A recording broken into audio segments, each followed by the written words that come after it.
At one point, I'll get this together so that that I don't have that lag. What's up, people? This is your friendly advice columnist on here to do another What the Fuck Tuesday relationship advice show. That's what we call this. On Tuesdays, we get together and respond to letters that have been sent in previously by people who are just very ballsy and want to get their possibly get their feelings hurt. You never know what's going to come out of my mouth, but they write in because they have some issue that they want some clarity on. A lot of them have actually either written other people, posted the stuff online somewhere, or asked family or friends and then realized that the advice they got wasn't quite what they needed to hear. I think that, I think it's good that they have enough sense to realize that, because sometimes you have friends that tell you what they think you want to hear, not what you really need to hear, because they're afraid of the confrontation or they don't want to hurt your feelings or anything like that. I don't care about stuff like that. I'm gonna just tell you about yourself if you're doing something real crazy.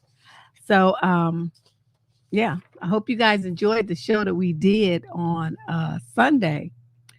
The show with the panel that was really great. If you haven't had a chance to check that out, go on the video lineup for the channel and check that out. We had a fabulous group of women talking about the divestment movement and the movement for women to get away from all that is Blackistan. So I think, even if you aren't really part of that, you're kind of on the fence about it or you don't understand it, it was really good. They really broke it down, really explained the situation and the parameters under which a woman should consider divesting. And then, also one reason why you might not want to. So it's a completely individual thing. Nobody's trying to force anybody to do anything, but it's just an option to consider if you having, some problems with the culture that's so common in Black America. It's not everybody's cup of tea. So anyway, we have 25 letters again. That seems to be our new normal. So pull up a chair, get comfortable, get your drink in hand, and let's go. This is question number one, a female in the 26 to 29 age group from Charlotte, North Carolina. She says, went out on the first date with a guy who's 37. I'm 29. Girl, what was you doing? That is too old for you. He's a little older than I typically date, but he was nice and respectful. We had a good conversation, had a good time on the date. He's very handsome. But for some reason, there weren't major sparks. He brought me a bouquet of roses. No guy's ever done that on the first date for me before. I just got out of an abusive relationship 7 months ago, so this was the first real date I've been on since. I have been emotionally closed off and not wanting to date. But I saw him on a dating app and decided to take a chance. He's everything I'm looking for, so I don't know why the butterflies or the spark aren't there. I'm probably just not ready. The problem is he's coming on super strong as if he's already in love with me. He texts me good morning, and before I even have a chance to reply because I'm still asleep, he sends me another text saying, how's your day? He will send me text after text, even if I haven't replied to the first one. Oh my God. He sends me heart emojis and kissy face emojis. And this guy's 37. He acts like he's 17. I don't send him back. I just a regular smiley face. And he says things like, you're amazing. I miss you. Every day. I don't say it back. I just say, oh, that's sweet. I already told him to slow down after he said he mentioned me to his parents. He said, I understand. But then literally within the same hour will send me a heart emoji and say, miss you. Been thinking about you all day. It made me roll my eyes. Deb, what should I do? I agreed to see him for a second date, but the way he's acting like a love-struck teenager is turning me off.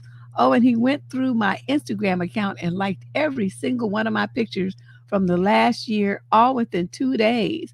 What do you think? Is his behavior a red flag? Girl, it's not even a red flag. It's like a red grenade. It's like a whole army brigade of red flags. This guy, okay, first of all, his behavior is reminiscent of something called love bombing. You can look that up online. You can also, there's whole videos about it on this channel. There's narcissistic love bombing where they try to get you in their trap and then they proceed to abuse the hell out of you. So since someone who's already gotten out of an abusive relationship recently, I if okay, I'm gonna recommend, I can't tell you what to do, but I would recommend that you tell this guy that he's coming on way too strong, that you're not ready for anything like what he's presenting, and that you're gonna cut things off here and not go out with him again. You know, whatever variation on that, you can lie, just tell him you met somebody else. I mean, whatever you want to do, but you need to extricate yourself from this situation. I don't feel like, the way that you're handling this, you're going to really be able to withstand the pressure that he's going to start putting on you on date number two. He's already, he's lying. He ain't told his parents about you.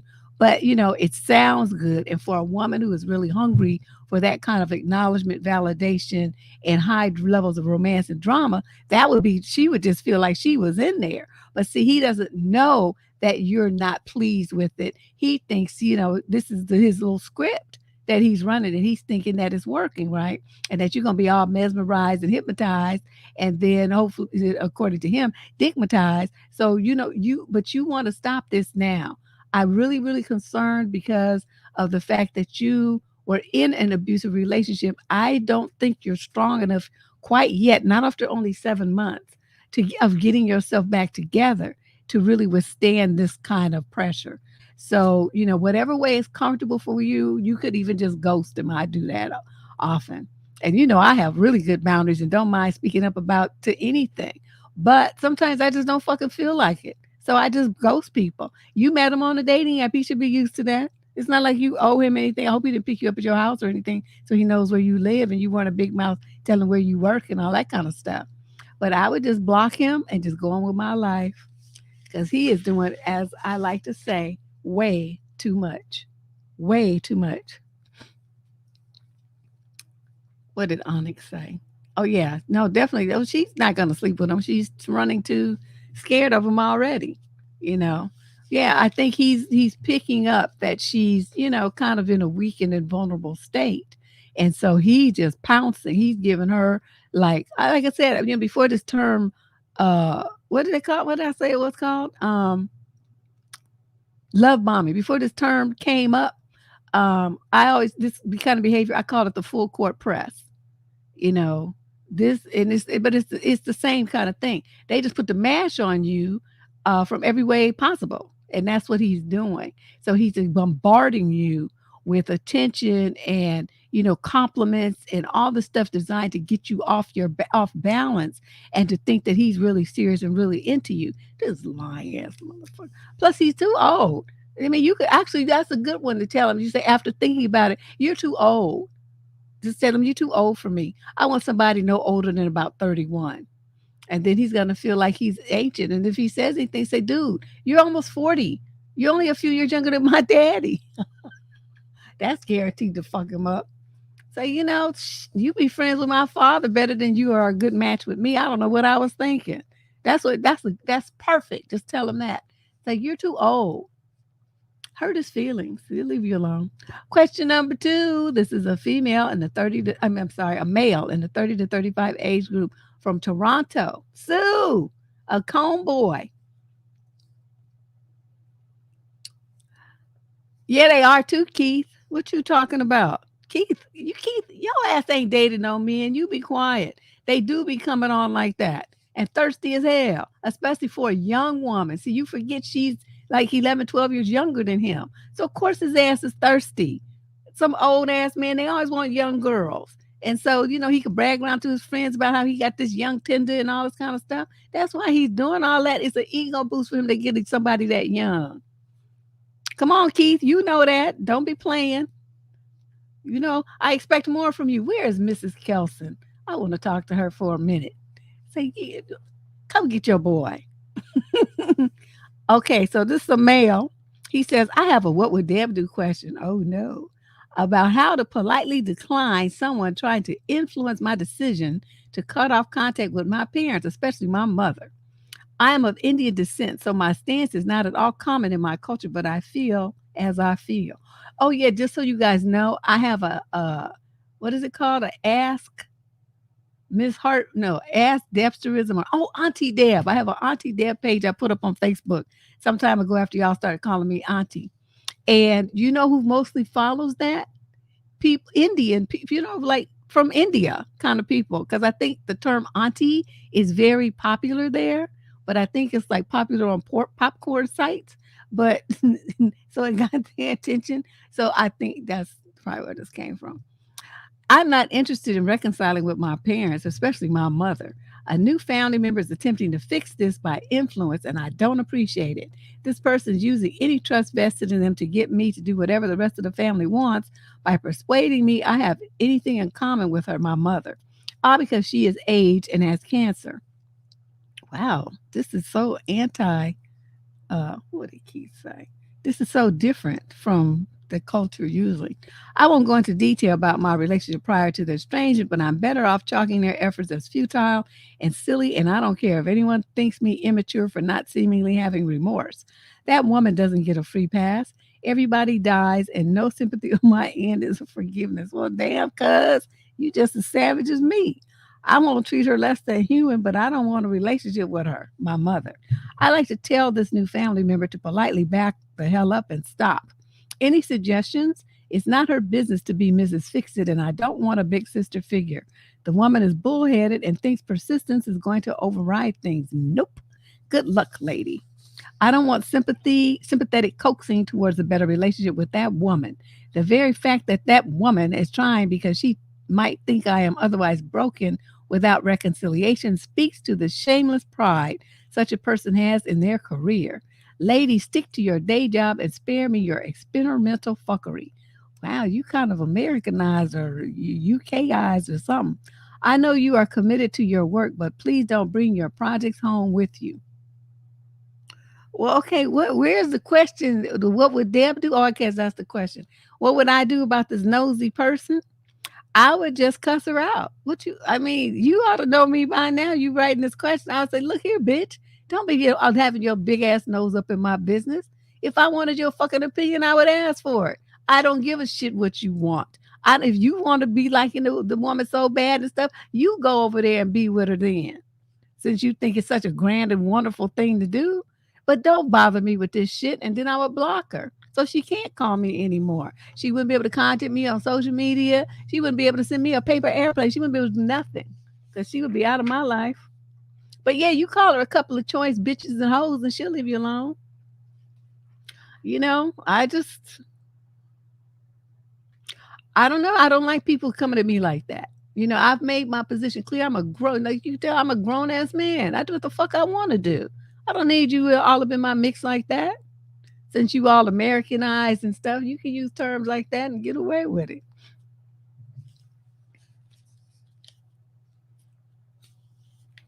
Well, yeah, I mean, it's his mother and he don't want to fucking deal with her. I would figure that he has a good reason. You know what I mean? He knows the broad, I don't. So if you don't want to deal with your own mother, there must be some serious, serious baggage there. And out of respect, I would say, okay, well, you do what you want. I mean, it might be nice for, the family to be like talking and stuff. But then on the other hand, if that's going to cause you problems, then you're better off where you are by yourself without her in your life. Then that's fine. Okay, so move on to question number 3. This is a female in the 26 to 29 age group from High Desert, California. Hi, Deb. A guy I've been seeing has a deeply sexist friend who makes horrible comments about women. Ooh. Huh. While the friends chuckle at his jokes, they also tell him to just shut up. Okay. I'll admit that I was really liking this guy, but his association with this friend is off putting. The friend often says that men should not marry non virgin women, tries to get the other guys to nod in agreement, and says that they should marry women from other countries. Oh, he's one of them types.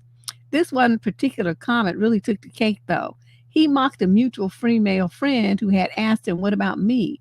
My first time was non consensual." To which he replied, "So it's not your fault, just like it isn't a man's fault that he's only 5'2". You were both dealt a shitty hand. Get over it and deal with it. Hmm. This guy's in his mid-30s and says he'll only date a virgin no older than 22. He's such an asshole, and I hate when he comes around. The guy I was seeing seemed great, but now I'm skeptical. Any advice is appreciated. Uh, I'm gonna say this. This is you. When you ask me what would I do if it was me, I would tell that friend about himself. You look, you tired ass troll, Ain't nobody trying to be with you. That's why you 30 something and still single and gonna stay that way till you in your 60s and in a nursing home. Don't nobody want to be with you. And who the fuck you think want to be with you? And there's a virgin. They're looking for somebody who's like pure and innocent and sweet and who's gonna love them for them. They're not looking for somebody like you that puts women down with every other breath. You tripping. You think somebody wants you. You don't have. First of all, you ugly, and then you like got the personality of a dump truck, and you don't have no money. So that's a trifecta of fail. Ain't nobody trying to be with you. See, he needs a reality check like that. It's like you don't have any personality, and the personality you do have is fucked up. You know what I mean? So that's one thing. Okay, I would say that. And then I would turn and I would look at that boyfriend that you see and I say, and your fucking ass, you about to get put in the wind. Because see, the fact that you have you call this guy your friend and you tell him to shut up and all that kind of stuff, but you still continue to associate with him. I don't want any parts of you. I don't want any parts of you, and you. All of you are fucked up. I'm out. And then I'll be gone. Because to me, if a man really and truly has a stance where that kind of attitude and behavior and that verbiage about women is unacceptable, then he's not going to have that around him. He's not going to have that guy talking to the women that he knows and is having a relationship with like that. See, what he should have done is if he really didn't believe it, he would have, when his guy talked to you like that or said anything like that to a female friend of his, he should have hauled up and knocked that man's teeth out. That's what he would have done. It's like, you don't talk to any woman that I know like that. You have lost your goddamn mind. See, but he didn't do any of that. He just sat there and giggled. Oh man, shut up. Bullshit. So what you have is you dealing with a fool. Okay. And if you're sleeping with him, then you're giving him, the fact that it's kind of like, what do they call it? An accomplice, right? You might not have really done the crime, but you didn't try to stop it either. Right. You drove the good getaway car. You helped hide the person's money in your apartment or their pharmaceuticals or something. You didn't really do the crime, but you're not turning the person in or turning them away or doing anything to stop it from happening again. So your boyfriend is what I call guilty by association. And I would not want to be associated with him or any of his raggedy ass friends. Nah, you need to get rid of him because he's not a quality man. Okay, let me just put it that way. He's not a quality man to have friends like that. Because guys who are about something, and especially who they're going to have around their woman, nah, dude is trash. So he's trash. Question number 4. This is a male in the 30 to 35 age group from Austin, Texas. We got 25 questions today, so we're going to be here for a minute. That's our new normal 25 questions. And I'm seeing them for the first time as I read them to you. So this is the kind of thing my cousin does the questions. She puts them in the doc. They come to me. I print it, do the show. So I'm reading them for the first time that you are. So this is question 4, male 30 to 35 from Austin. I had a girl who started breadcrumbing me after a second date, to which my response was to ask her out each time she did so. 3 times I got a go around no, and I gave up there and cut off contact.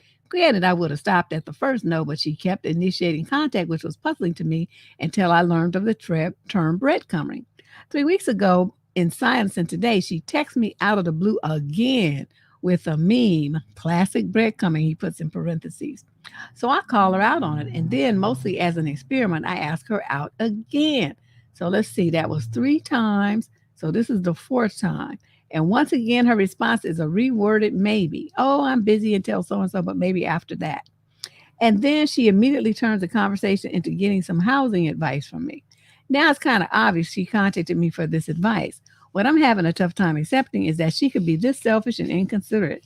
If I had to reject someone and had no intention of seeing them, I would respectfully give them space and have done so in the past, which means if I'm to keep contacting them out of boredom or ego boost, knowing that their feeling was somewhat hurt by my decision, I would have to consider myself selfish or even cruel, which is what this girl is kind of being to me. And I'm having a tough time believing a woman can be this immature and wonder if this is common these days or not.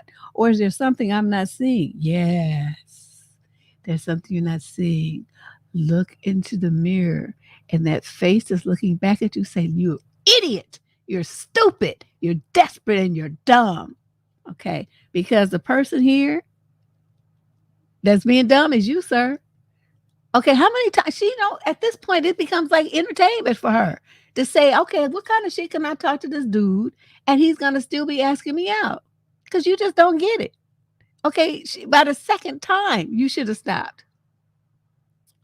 Keith, I'm telling you. So he done asked the stupid broad out 4 times and is up here talking about, she's been cruel to me. She's been mean.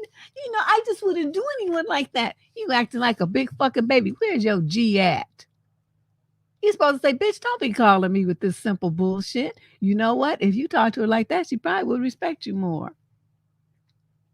She would probably think, wow, he's got some cojones. Because right now she's thinking you ain't nothing but some milquetoast motherfucker because that's how you can't conducting yourself. This is sad for you to be a dude 30 to 35 and you this weak. Dude, okay, let me tell you how this would go if this was me. Let me put on my dude hat. Okay. So she was breadcrumbing, which I don't think this is breadcrumbing. This is called fucking with you. This is not breadcrumbing. And then, so you asked her out. Okay, wait.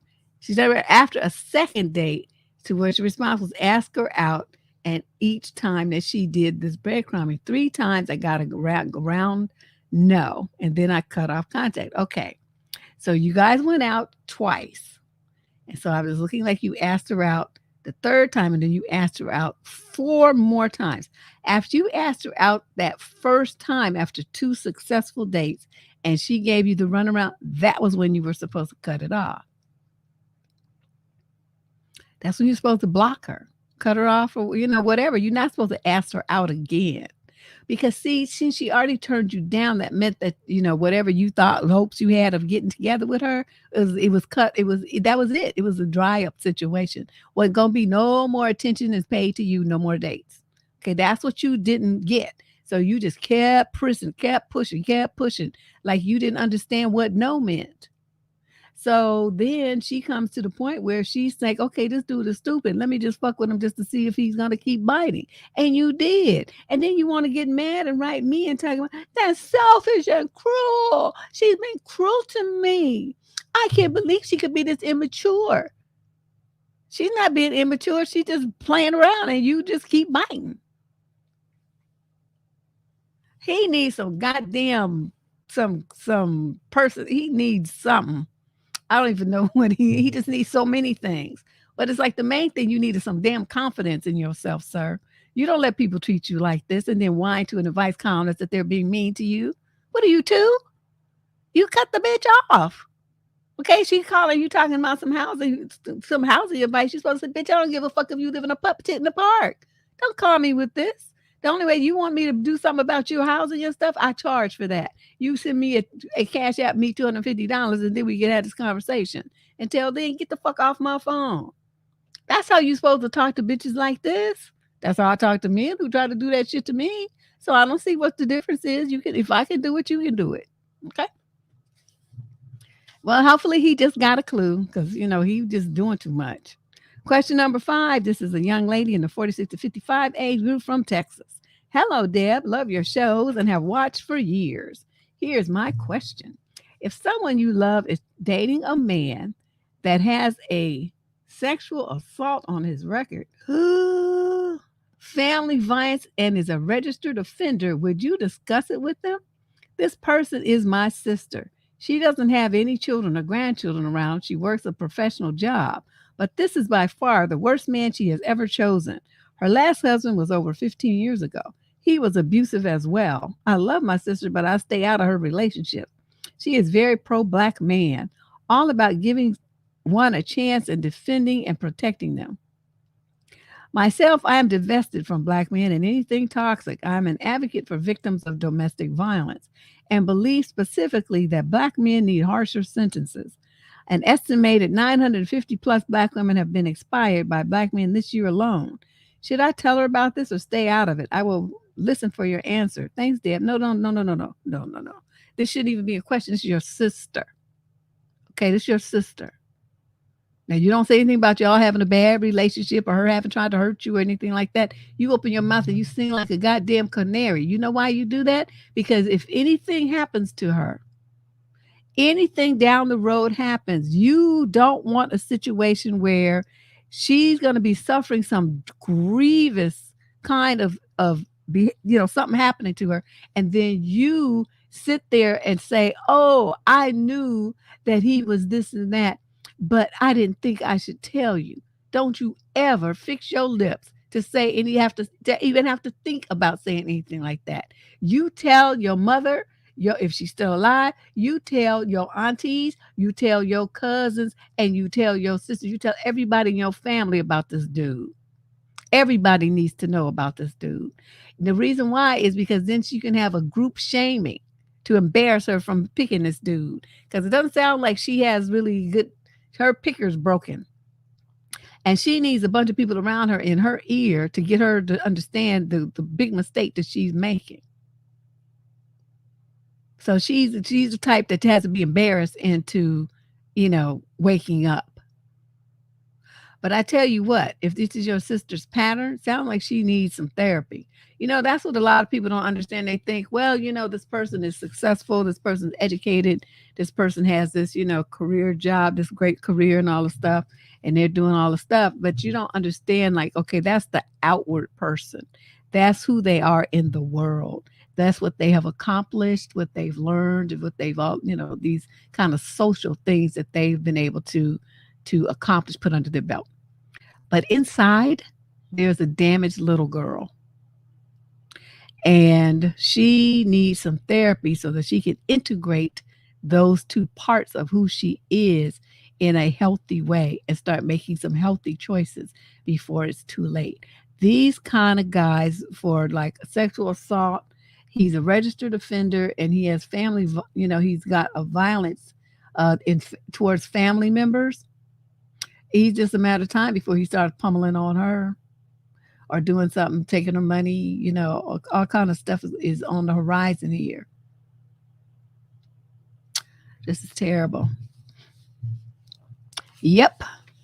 And like to say in the chat, bringing him around puts everybody else in your family at risk, especially anyone who may have children or grandchildren, foster children, anything. So what you need, young girls, I mean, they might not even be like a minor yet, but 18, 19 years old, he's a predator. So that's why I said you need to tell everybody. Everybody in the family needs to know this. Everybody. So that everyone is forewarned and can protect themselves and their children. No matter what age the young girls are, they're still, even if they're in their early 20s, that's still a target age for somebody like this. So you need to open your mouth and be telling everything. All right. So I forgot. Let me turn this light on. I keep doing this because it's summertime and it's so bright. I'm forgetting to turn it on.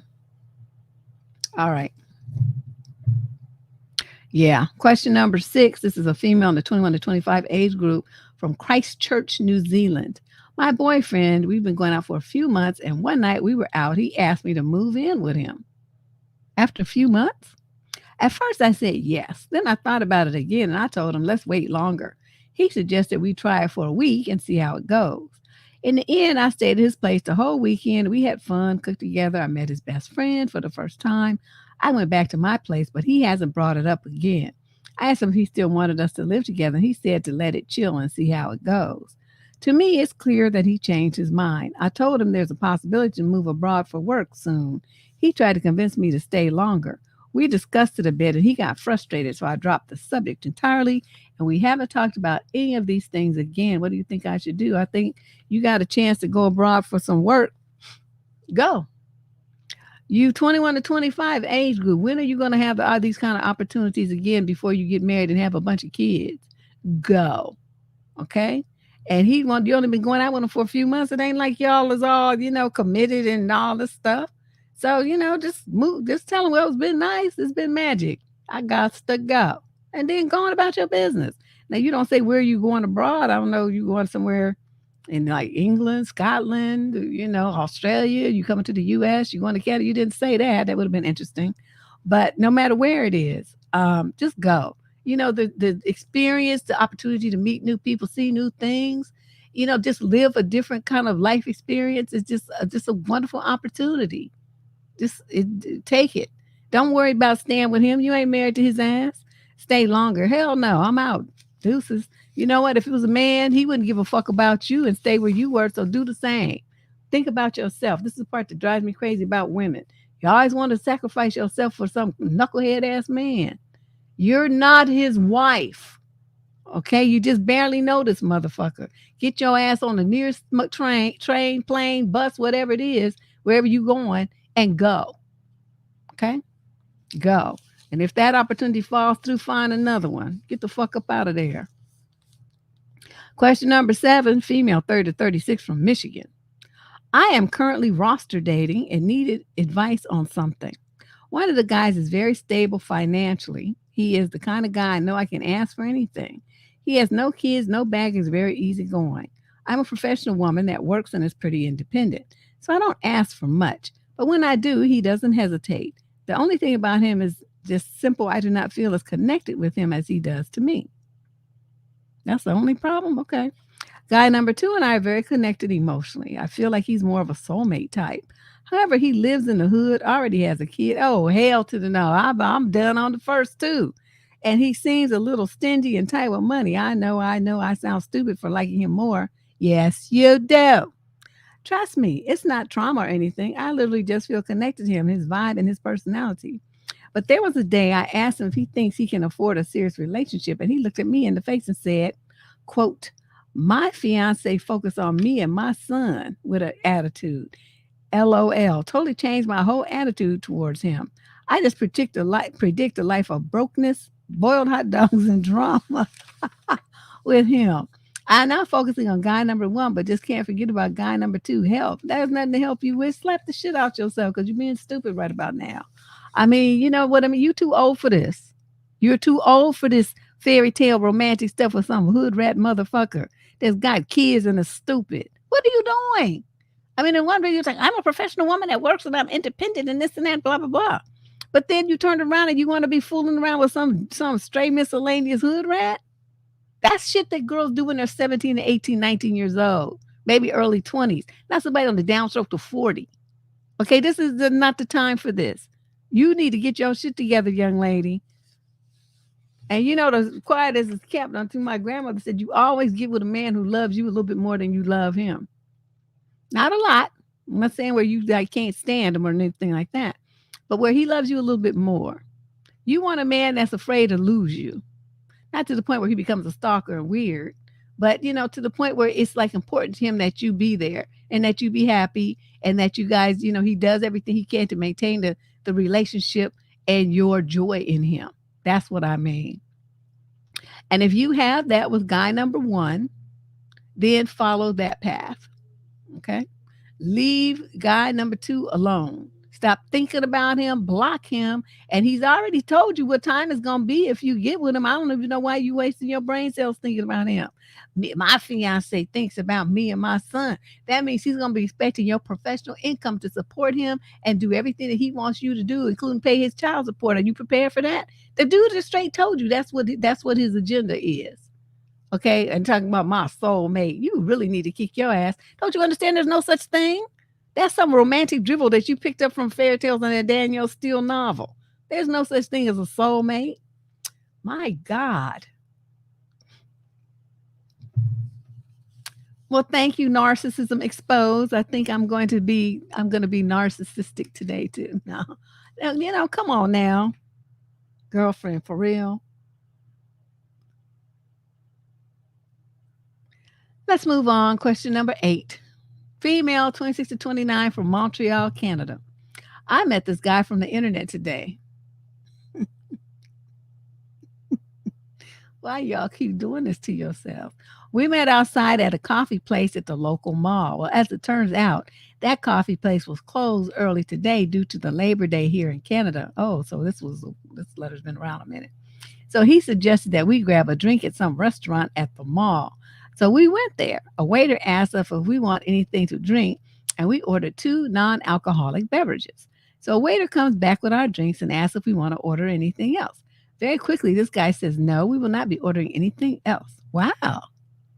I was a bit shocked. Not that I was hungry or that I would want to order anything to eat, but would it not be customary to ask me if I want to order anything before saying no? Like, hey, are you hungry? Would you like to order an appetizer or something similar? I would say no. I would not have a problem paying for myself if needed. I don't think that this guy was interested in me. You think? His body language practically screamed disinterest. We had a nice, polite conversation, but that's it. He probably wanted to end our meeting as soon as possible. I get it. But if it were me, I would at least offer to order something off the menu. Deb, what would you and the ladies of the squad think? Let me see, what else did she write? Oh, that's it. I would think, this is how I do things. I am a firm believer in reading body language. And you picked up on it that he was totally disinterested, right? He just was you want not his cup of tea. And that's fine. So what I would have done is like said, okay, well, it's obvious. Just be real with it. Why you got to be hiding and stuff? I mean, you ordered two non-alcoholic drinks. So what was the tab going to be $5? Tell him, he can pay for the $5 and say, well, it was nice meeting you. I can tell that this is not a match. So I'm just gonna, you go ahead and go, and I'm gonna stay here and have lunch. And then you just send him on his way. That's all you had to do. You don't have to sit there and torture it and it's like, well, I would have done this and that. Everybody ain't you, Karen. Why do I have to keep saying this? You brought to kill me. You think that everybody has to respond to stuff the way that you did, that you would. Oops, forgot to turn off my phone. Who is this? Oh. That everybody would respond to you, respond the way that you do, and then you want to condemn them when they don't. Nobody wants to buy a meal and stay longer with a person that they don't want to look at. Okay, so the fact that you would want to waste your time doing that, good for you. What you want, a biscuit, a cookie? And other people don't think like that. Okay, they just want to get them out of the situation as quickly as possible. And that's what he did. That's why I said, that as a woman, you know that. You know very well when a man is interested in you and when he's not. So all you had to do was say, I can tell that you're not, but I really appreciate you coming out. It was nice chit-chatting with you. I hope you find what you're looking for. Thanks for, the iced tea or whatever he got you. And then you say, okay, bye-bye. I'm going to stay here and have lunch. And then that's it. And then he would be relieved and you would be, rid of him. And then y'all could go on about your business. I mean, if I'm not interested in you, I'm not going to be feeding your hungry ass shit. And it's like, why would I offer you something? I'm not trying to feed you. I'm trying to get the fuck up out of there. It just amazes me that you know all that and you still insist that he should have spent more time and energy and money on you when he's not interested in you and you know it. I would have paid for my own. Then why didn't you? Ooh, Lord have mercy. I need a drink. I'm trying to really go this whole month without any alcohol. I don't know if I'm going to make it.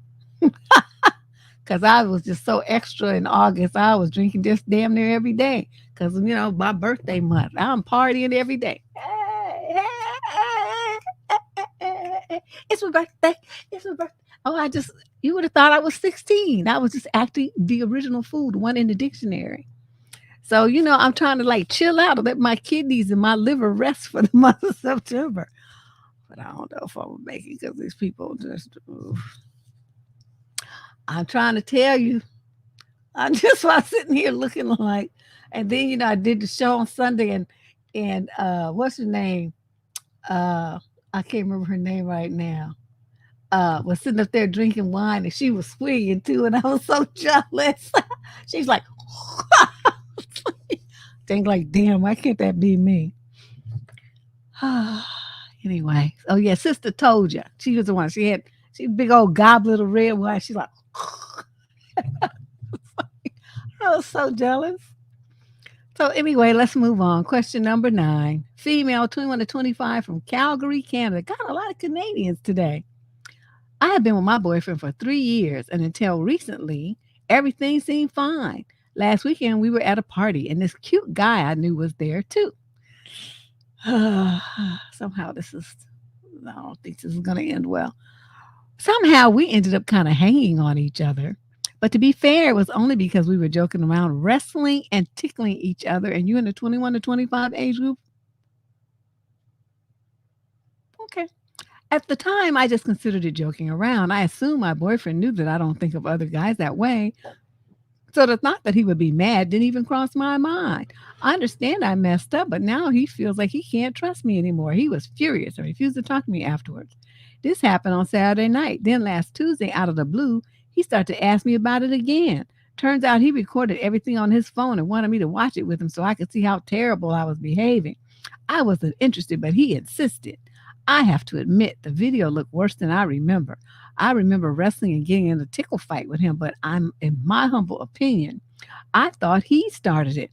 But watching the video, it looked like I was the instigator. I kept walking up to him and pinching or tickling him until he fought back and we were wrestling around. I also couldn't remember us doing it that much, but in the video, we were wrestling around off and on the entire 2 hours. Why is she calling me during my show?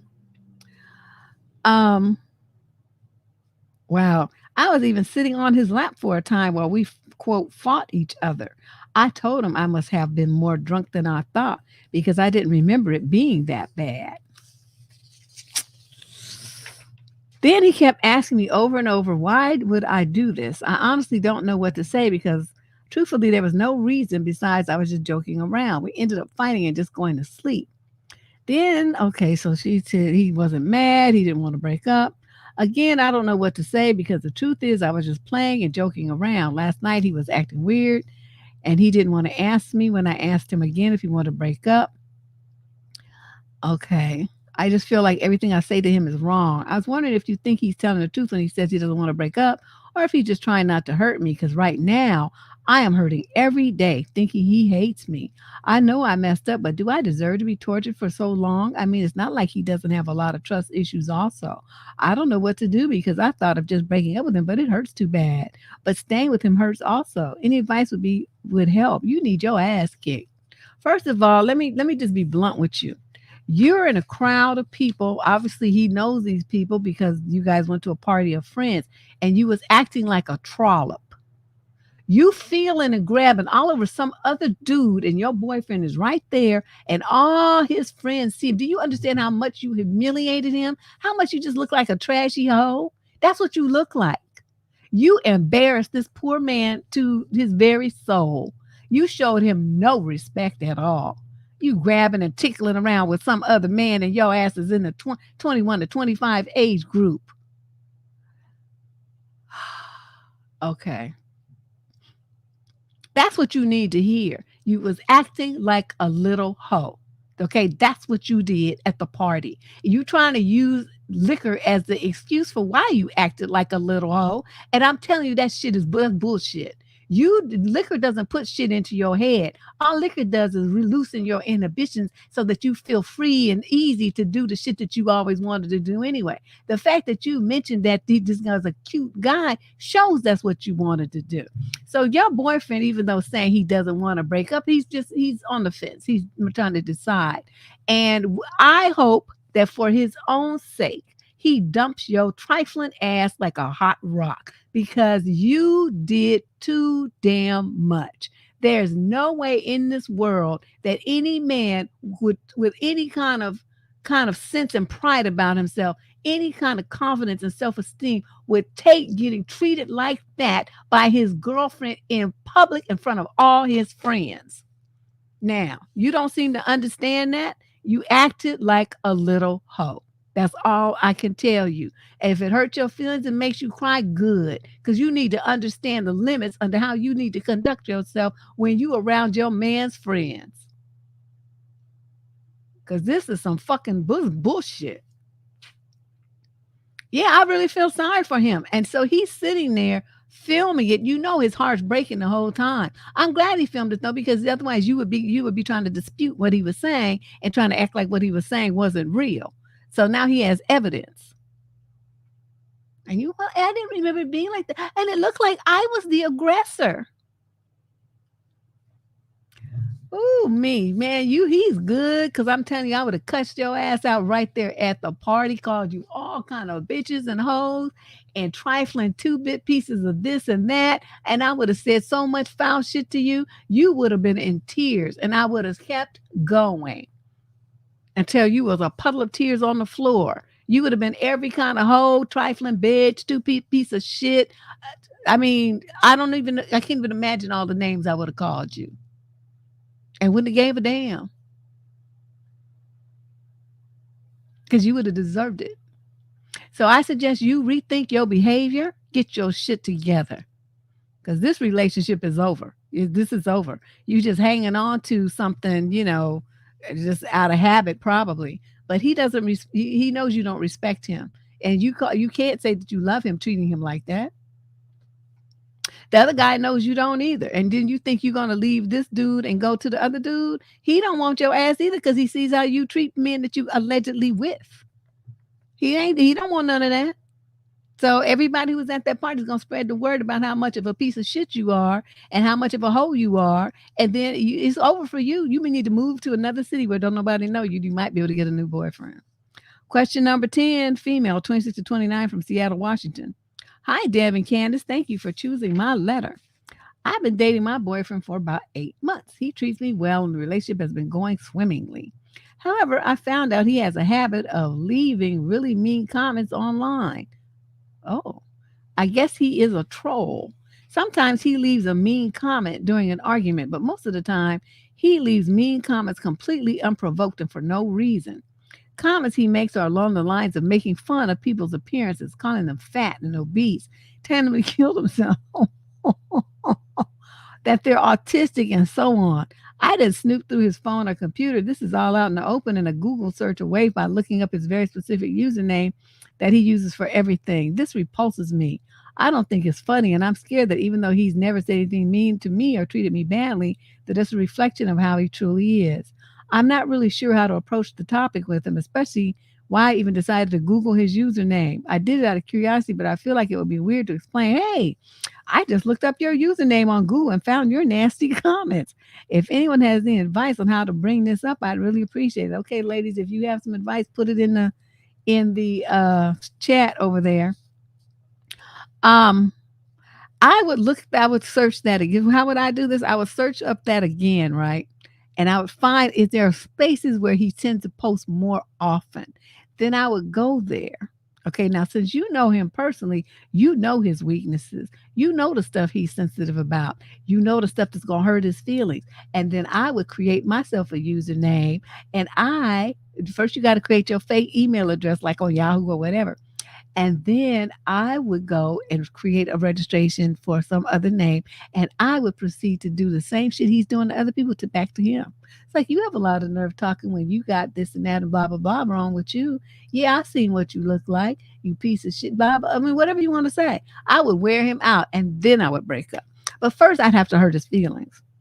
See, because he's thinking he's getting away with all the stuff. It's like, you want to troll somebody? Let me show you how to do it. Troll him back, exactly. And then if I was really, I told you all I got my hood rat friends. I've been, hey, y'all, create some IDs and stuff. We ready to go in on this motherfucker.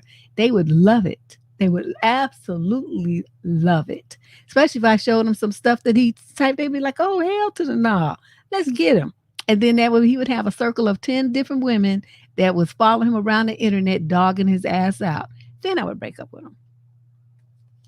I'm telling you. This kind of behavior is, this thing here, telling them that they're autistic, telling them to off themselves, all this kind of stuff. See, no. And so, but since you've been with him, so you know stuff about his family, you know stuff about his friends, you know stuff about his health, you know stuff that, upsets him, all kind of dirt on him, right? After almost a year together, this is the time to pull it out and start lobbing it at him. Just wear him out. Wear him out. Tell all your friends so they can do it. They can dog him out too. And so he needs a taste of his own medicine because right now, he's hiding. He's like a bully and he's hiding behind, the anonymity of the internet. But that's why you got to call him out because this is inappropriate behavior. Totally inappropriate. But you're not his mother. It's not for you to correct. But what it is for you to show him what it feels like to be on the receiving end of that. And so that's why you get all your friends and you just proceed to like dog him, have a dog out party on all the sites he visits with any regularity. Search that name just like you did, and then go to all those sites and proceed to read his ass. No, you don't expose them because see, then that gets you into legal drama. You don't want to do that. You want to, because people have screen names. You don't want to do that. That's a violation. What you want to do is just treat him the way that he's treating other people, and you're going to be just as anonymous as he is. That's what you want to do. Question number 11. This is a female in the 26 to 29 age group from Liverpool, England. My boyfriend has been separated but still legally married for 4 years now. I've asked him about getting a divorce, and he always says it's an easy thing, but he never did anything about it. This past July, he told me that he'd have a talk with her, but he never did. He always says, I'm going to call her and tell her, and the day ends, and he has done nothing. He's had ample opportunity to do so. So today, he talked to his wife, who's been trying to obtain citizenship for a friend, but the friend got denied. So my boyfriend suggested to her that they divorce so that she could marry the friend and he could get citizenship that way. It took me a minute to realize what he said. Then it hit me, and all kinds of emotions came flooding in. I realized that in the 4 years we've been together that he could never have this conversation with her, and now he finally decides to. He says the outcome is the same. He killed two birds with one stone, and that I'm being dramatic, but it's actually very hurt, and she put very in caps, hurtful to me. I've been doubting our relationship for its entirety, but I didn't want to give up. And now I think today is what I needed to hear to end it. Am I being dramatic? Yep. And you're being stupid as hell. First of all, okay, you knew he was married and you stayed with him for 4 years. Now he's trying to figure out a way to smooth his way out of it without a bunch of acrimony and nonsense, and without having to pay any alimony or anything, right? Because she would leave him and get married to somebody else, right? So he'd be off the hook because you don't pay alimony to somebody who's married. You don't even understand the game he's trying to run. You all in your feelings about it and you just don't get it. You don't get it. The man is trying to make a smooth move here to get out of it, to give you what you want finally. And all you can do is see, I'm going to break up with him now. He didn't want to do it when I wanted him to, so now I'm going to break up. Dude is trying to do this in a smooth way to get this bitch up out of his life without him having to get his pocket stabbed. That's what he's trying to do. Okay? Just move her ass on over there. Right. He's very slick with it. But she doesn't get it because she doesn't, she don't have no game. Soon as he said that, I understood what he was trying to do. And that's why he didn't get a divorce. Because once he get a divorce, he got to start paying alimony. He ain't not trying to do that. But if he could get a divorce, he might be on the hook for maybe a month or two. But by then, she would have married the other dude, and the alimony payments will stop like magic. It's just, we don't know what he's going to do. He would leave his wife if she wanted to leave him, right? Because she's posed, he's trying to talk her into marrying this other dude, right? So, but then it would be her choice. She would leave him. He's not. I don't know. This woman might have some drama associated with herself rather. But the bottom line is, okay, whether he got a divorce or not, you knew he was married and you decided to stay with him. You say right here, I've been doubting our relationship for its entirety, but I didn't want to give up. Okay, so that was a choice you made to stay with a married man. So shut up. Don't be wasting my time writing me letters to whine about you making a stupid ass choice to be with a married man. You chose this life. Okay. And this is what comes with it. A wife. So why are you trying to have an attitude about it 4 years later? Am I being dramatic? Like I said, not only dramatic, stupid too. Question number 12, female, 30 to 35 from San Jose, California. So I've just started seeing someone. We both really like one another. Something he said to me has bugged me though. I'm a reasonably attractive woman. He's also attractive, but I'm guessing that men don't get the, oh, you are beautiful like women do. He says, you could do a lot better than me. You're stunning. I'm only going to warn you of this once more because I don't think you realize that you can do a lot better than me in the looks department. Wow. He's very smart and funny and successful. He doesn't think he is attractive and has joked about his looks several times. It hurts a bit. Is this a bad sign of something? It was playful, but it's made me uncomfortable to hear it again. Not sure how to handle this situation. Well, there's two ways that this could go. One is, when you have a guy, he doesn't really know. Wait, how long did you say you guys know each other? You recently just started seeing someone. Okay, just whatever that means. There's two ways that this could go. Sometimes men say that they're just blowing smoke up your ass. Um, Part of that love bombing thing, so that you will turn around and kind of serve as a ego boost for him. Like, oh no, you're so wonderful. Oh, you might not look that good, but you have so many other stellar qualities. So he wants you to puff him up. Okay, that's one way. It's like fishing for compliments. So that's how they do that. The other is that he, having just met you, has put you up on this kind of pedestal.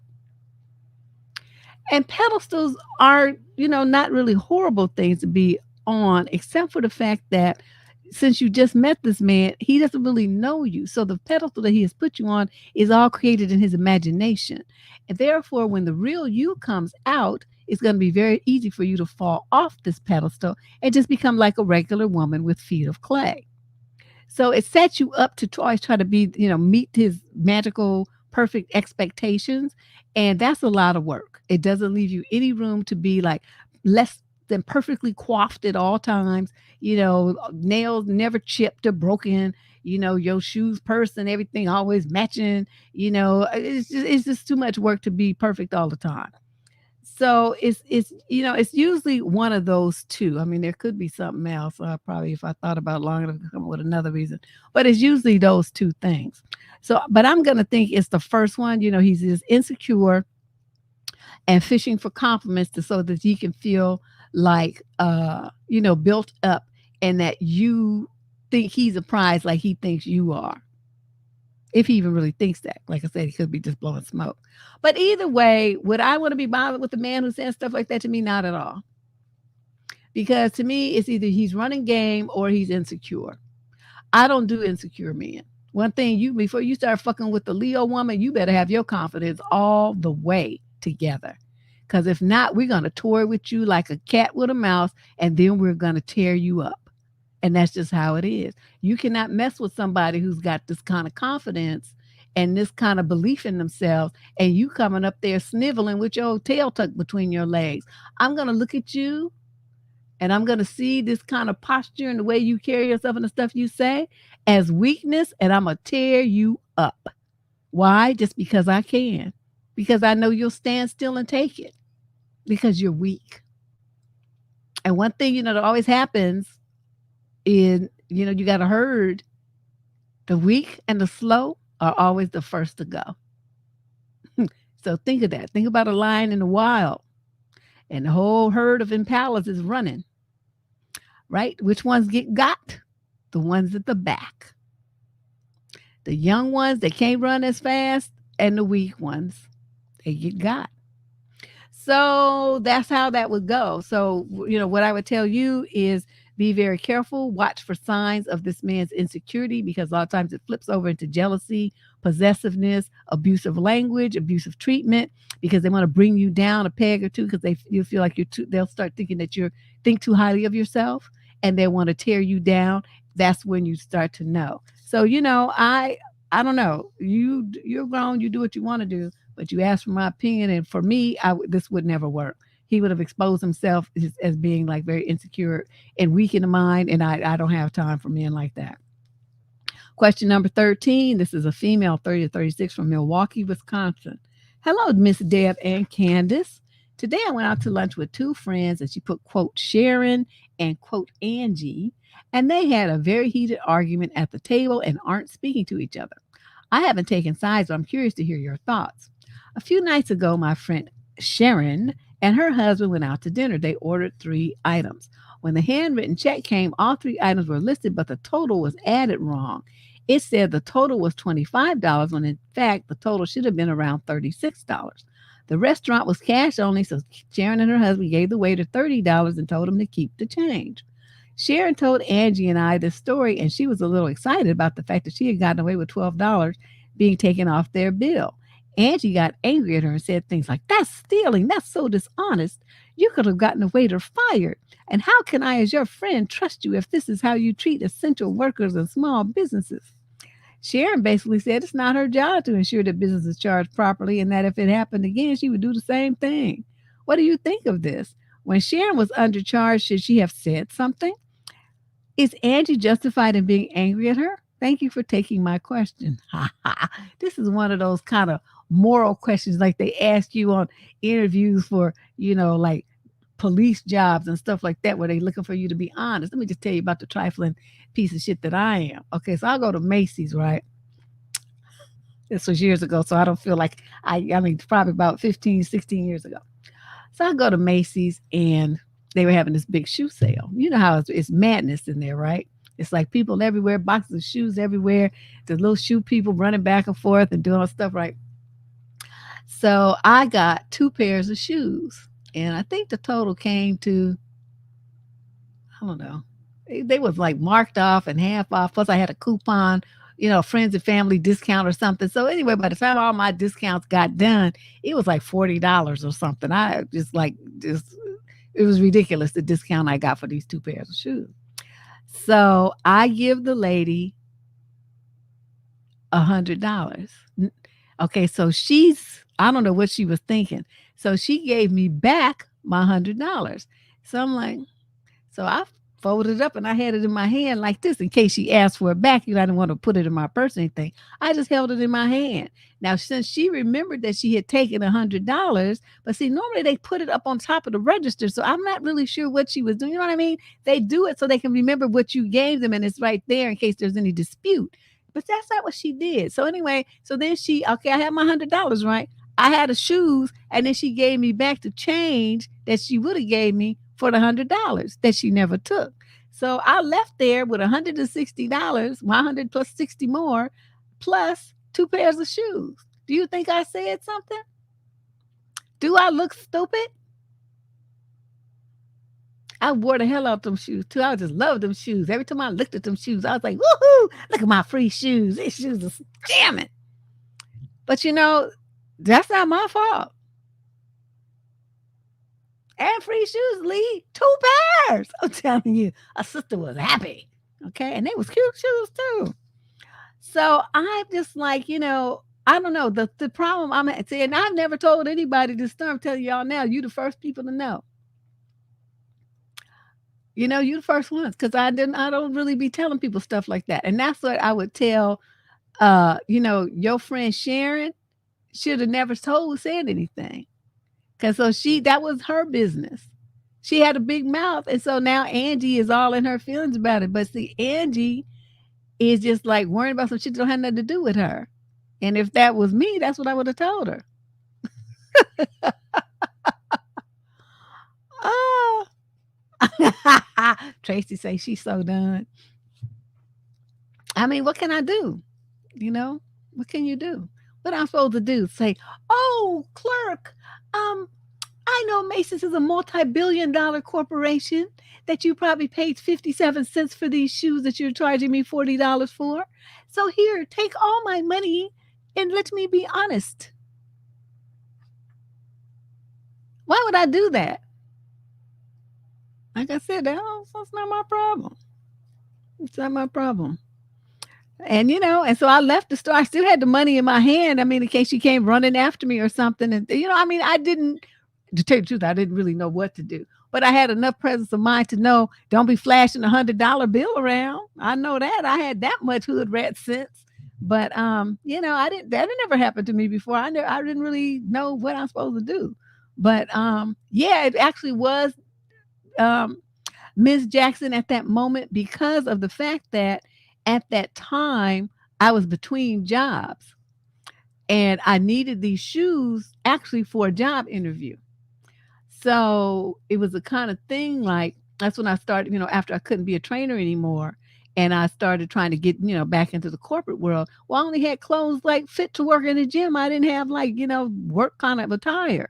And so these shoes were something I was going to be wearing to interviews, with the people to try to, sell my services. And so it was kind of, yeah, it was kind of a blessing to tell you the truth, because I really didn't need to be spending the money, but I needed some shoes. So I would go to the interview things looking decent. So it was kind of a mixed thing, but in this situation here, it was $12. And so if Andy thought it was that big of a deal, if I was sharing, I would say, well, look, bitch, you think it's such a big deal and you want to make sure that the slate is clean. Why don't you go over there? Here's the address and give them the $12 out your pocket. It'd make you feel better. That's what I would have told her. Girl, you probably need new friends. Question number 14, female, 26 to 29 from Miami. I met this really cute guy at an outdoor bar a few weeks ago, and we ended up sitting and talking for like an hour.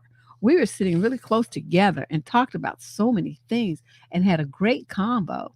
Halfway through, he was like, "You are so pretty. Can I please have your number? Will you please text me, etc." He was sober and we didn't kiss or anything, but he texted me later that night. Since then, we've been talking like every day or every other and having pretty substantial conversations.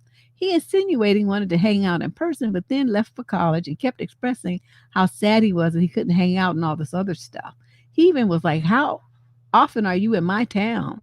We kept texting and he would send me like 15 to 20 texts at a time telling me to have an amazing day and other cute things. And then I found out that he has a girlfriend through social media. I'm so confused because he wasn't necessarily trying to hook up that night and wasn't drunk, but literally has been texting me almost every day. He's never mentioned her, and it sucks because I did like him. I feel dumb and wonder if I misinterpreted him being friendly for flirtation. That is a possibility. Because you said he didn't kiss or anything, so he didn't make any kind of moves on you, right? So he didn't really, he didn't really do anything that you could be misinterpreting as, him trying to get at you, cheat on his girlfriend, anything like that. And you're not saying that he said any kind of, overtly sexual or even hinting at sexual things in the text and conversation that you two are having. You sound like you would have mentioned that. You said they were substantial conversation. So he's being a gentleman, right, in his interactions with you. However, this thing like, you are so pretty, can I have your number? That's the part that's getting me kind of like, would he have asked for your number if you were an Ugmo? If you look like Quasimodo? Probably not. So what I would do, you don't have to wonder. All you have to do is say, so, I don't know if he's obsessive. He just, trying to line up what I call what do they call it? Oh, okay. This is what I call a pre-bound, right? So you have somebody to bound to once you break up with the other person. You already have everything set up. You did like the pre-set up so that you just jump from that other relationship to the new one because you already laid the foundation. That's what I call a pre-bound. So what you want to do is just say, hey, this might seem kind of forward or something, but I don't want to step on anybody's toes. You put it that way. I don't want to step on anybody's toes. What's your status? Are you single, seeing someone, engaged, married, living with someone, a baby daddy? What's happening over there? And see what he says, because you already got the evidence, right? So just see if he lies or not, and that'll tell you all you need to know. Yeah, exactly. So that a lot of people do that though. They don't want to be alone, so they set up something like that so they have somebody to go to. Question number 15, female, 30 to 35 from Chula Vista, California. My boyfriend and I have been together for just shy of a year. He's in his late 20s. I'm in my early 30s. One of the things that initially made me fall in love with him was his sense of humor. We both like to banter and can be a little dry at times. We tease each other, but it's usually good-hearted. However, something happened over this weekend. He was very sarcastic with me, and his jokes definitely felt more like insults. Nothing he was saying, okay, well, how long have you been Just shy of a year. Okay. His things, comments were more like insults. Nothing he was saying was particularly funny. Let me give you some examples. He came to my place to hang out on Saturday. I hadn't eaten yet. He had, and he told me to order something off a DoorDash. Maybe I was taking too long, but after a few minutes, he let out a big sigh. And when I asked what was wrong, he said, I'm bored and you're just sitting there on your phone because I was ordering food like he asked me to do. I drove us to the restaurant to pick up the food, and when we got there, I made a comment about how someone had died in a shooting in the nearby parking lot last summer and how sad it was.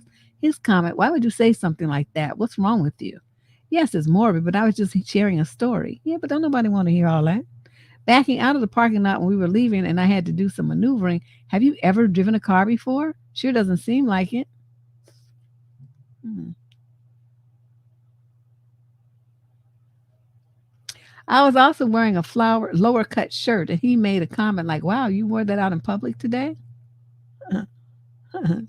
And look at that face. You wore it out in public today? Motherfucker. Later, we were on the couch and I had my legs on his lap. We have a pretty nasty scar on my knee from where I fell while trail running a few weeks ago. He was looking at it and asked me, why are your legs so gross? Okay. Like, yes, it's not a nice looking scar, but it's necessary to say it like that. He's never talked to me like this before. I told him multiple times at night he was being mean for no reason. He didn't really have a response. When he made the comment about my legs, I pulled my feet off his lap and he said he was really hurting my feelings. And he said he was sorry and never say something like that and mean it. It was just a joke. But was it really? I can't imagine joking like that with anyone I care about. There's a difference between teasing and just being rude. I talked with my therapist about it today, and she said to keep my guard up, but really couldn't say whether or not he was on the path to emotionally abusive behavior since it only happened once. That's not once. That was a whole night of bullshit. And like you just wrote down five separate incidences. It happened in one day, but that's five things, not one. Okay, your counting is off. She mentioned maybe it was from him feeling too comfortable with me and talking to me the way he and his friends talk to each other. You need a new therapist. At first, I was feeling like it was too late to say anything else about it since the weekend is over, but her advice was to let him know as soon as possible again that the way he talked to me wasn't okay and made me feel hurt and undervalued. Then it happened again and I'd have an answer. I just want to have some other person weigh in. It's not something I really want to bring up to my friends, which I know is a red flag in and of itself. He's normally a very sweet person, so this felt wildly out of character. I don't give a fuck if he didn't do like this in 15, 20 years. I don't give a fuck. He did it. He did it. He did it. Okay, and not only did he do it, he did it repeatedly. And unfortunately, what you were supposed to do when he did it the first time, say, look here, motherfucker, I'm ordering this goddamn food. Like if you hadn't been such a selfish prick and ate before you came, we could have enjoyed this meal together. But no, you want me to have to figure out how to, eat by myself when, you're over here to visit me and stuff. You know what? Get your shit and get the fuck out. I'm not gonna enjoy my meal with you here. You make my ass get indigestion. Get the fuck out. Okay? That's how that would have went if it were me. You're not gonna talk to me like that. I'm sitting over here bored. There's no such thing as being bored. There's only boring ass people. You bored, you're a boring motherfucker. That's why you sitting over there being bored. Bored people are boring. I don't know. I'm just really not feeling this guy. And this thing is saying it's about your leg. Why are your legs so gross? Wow. That would have been, I'd still be cussing him out. So what I'm going to tell you is, first of all, get you a new therapist. Your therapist is making excuses for his abusive language to you. There's no excuse for you to be talked to like that by anybody. Okay, so whoever this bitch ass therapist you have, you tell her that her services are no more required and find you somebody else.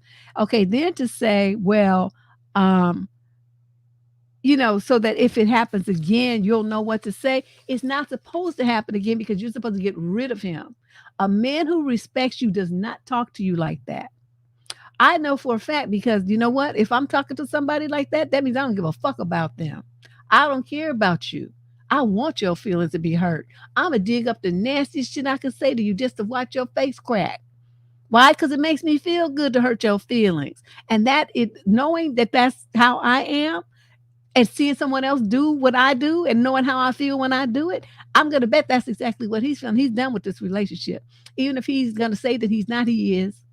Because the fact that he, after almost a year, this is how he started treating you just all of a sudden one day. He met somebody else most likely, and he wants to, you to have enough courage and strength and presence of mind to say, hey, hey, hey, hey, hey, this ain't going down like this. If this is how you think you're gonna talk to me, motherfucker, get your shit out the drawer and out the cabinet in the bathroom. There's some hefty bags under the sink. Put your shit in it and get out of here. I'm telling you, me and hefty bags. I need some stock in that shit. What is that company that makes hefty bags? Whatever that is, I need to buy me some stock. Because I'm telling you, he needs to get out of your life. So as your replacement therapist, this is what I'm telling you to do. You stand up for yourself. You tell him, look, I was so shocked by how you talked to me the other day. That's why I didn't respond immediately, but I'm responding today. I'm going to put your shit in a bag. I'm going to sit it outside my apartment door, and I want you to come get it. I want you to get the fuck out of my life. I don't know what's going on with you, but I'm not going to be tolerating it, and I don't want any parts of it. So whatever it is you trying to do here, what kind of game you trying to run to get me to break up with you, be a fucking man. You didn't have to do all that. All you had to say is, look, I'm not feeling this anymore. I want to break up. Instead, you want to go through this little chicken shit ass, bullshit ass way of doing things. And I'm telling you, little punk bitch motherfucker, come and get your shit and get the fuck out of my life. No, we don't use Glad bags. We use Hefty. Oh, it's a Glad Corporation. I don't know. That's whatever the company. Procter and Gamble. Okay. There you go. Okay, so I need to buy some stock in PG. That's what I need to do. Because I'm telling you, I recommend Hefty bags for everything. Every kind of hobosexual activity that there is, come and get your shit. The Hefty bags are the suitcases of America for bums. Hefty up. Yep, that's what I'm talking about, Mary Elizabeth. That's what I'm talking about. This dude, he is so just no. Okay, that's our show on Thursday too. I forgot to remind you guys. Okay, first of all, do not. Okay, we're gonna delete that because you know what you don't get to do in my chat is quote that monkey ass motherfucker. How you delete this shit? I don't want that on here. I don't know how to delete it. Can you delete it on Facebook? I mean on YouTube, Shay? That comment. Sumi, do not mention people's names in my chat. Okay? You can say the quote, but don't put no names in the chat. That's a violation. Especially that trifling 2-bit piece of shit. I hate his ass. Can't stand him. That's all right. If I can't get it now, I'll get it later. Swipe left. Is that what I have to do? No, that's not working. Well, Shay can get it. She's over on YouTube. I'm using this other platform. I can't delete it.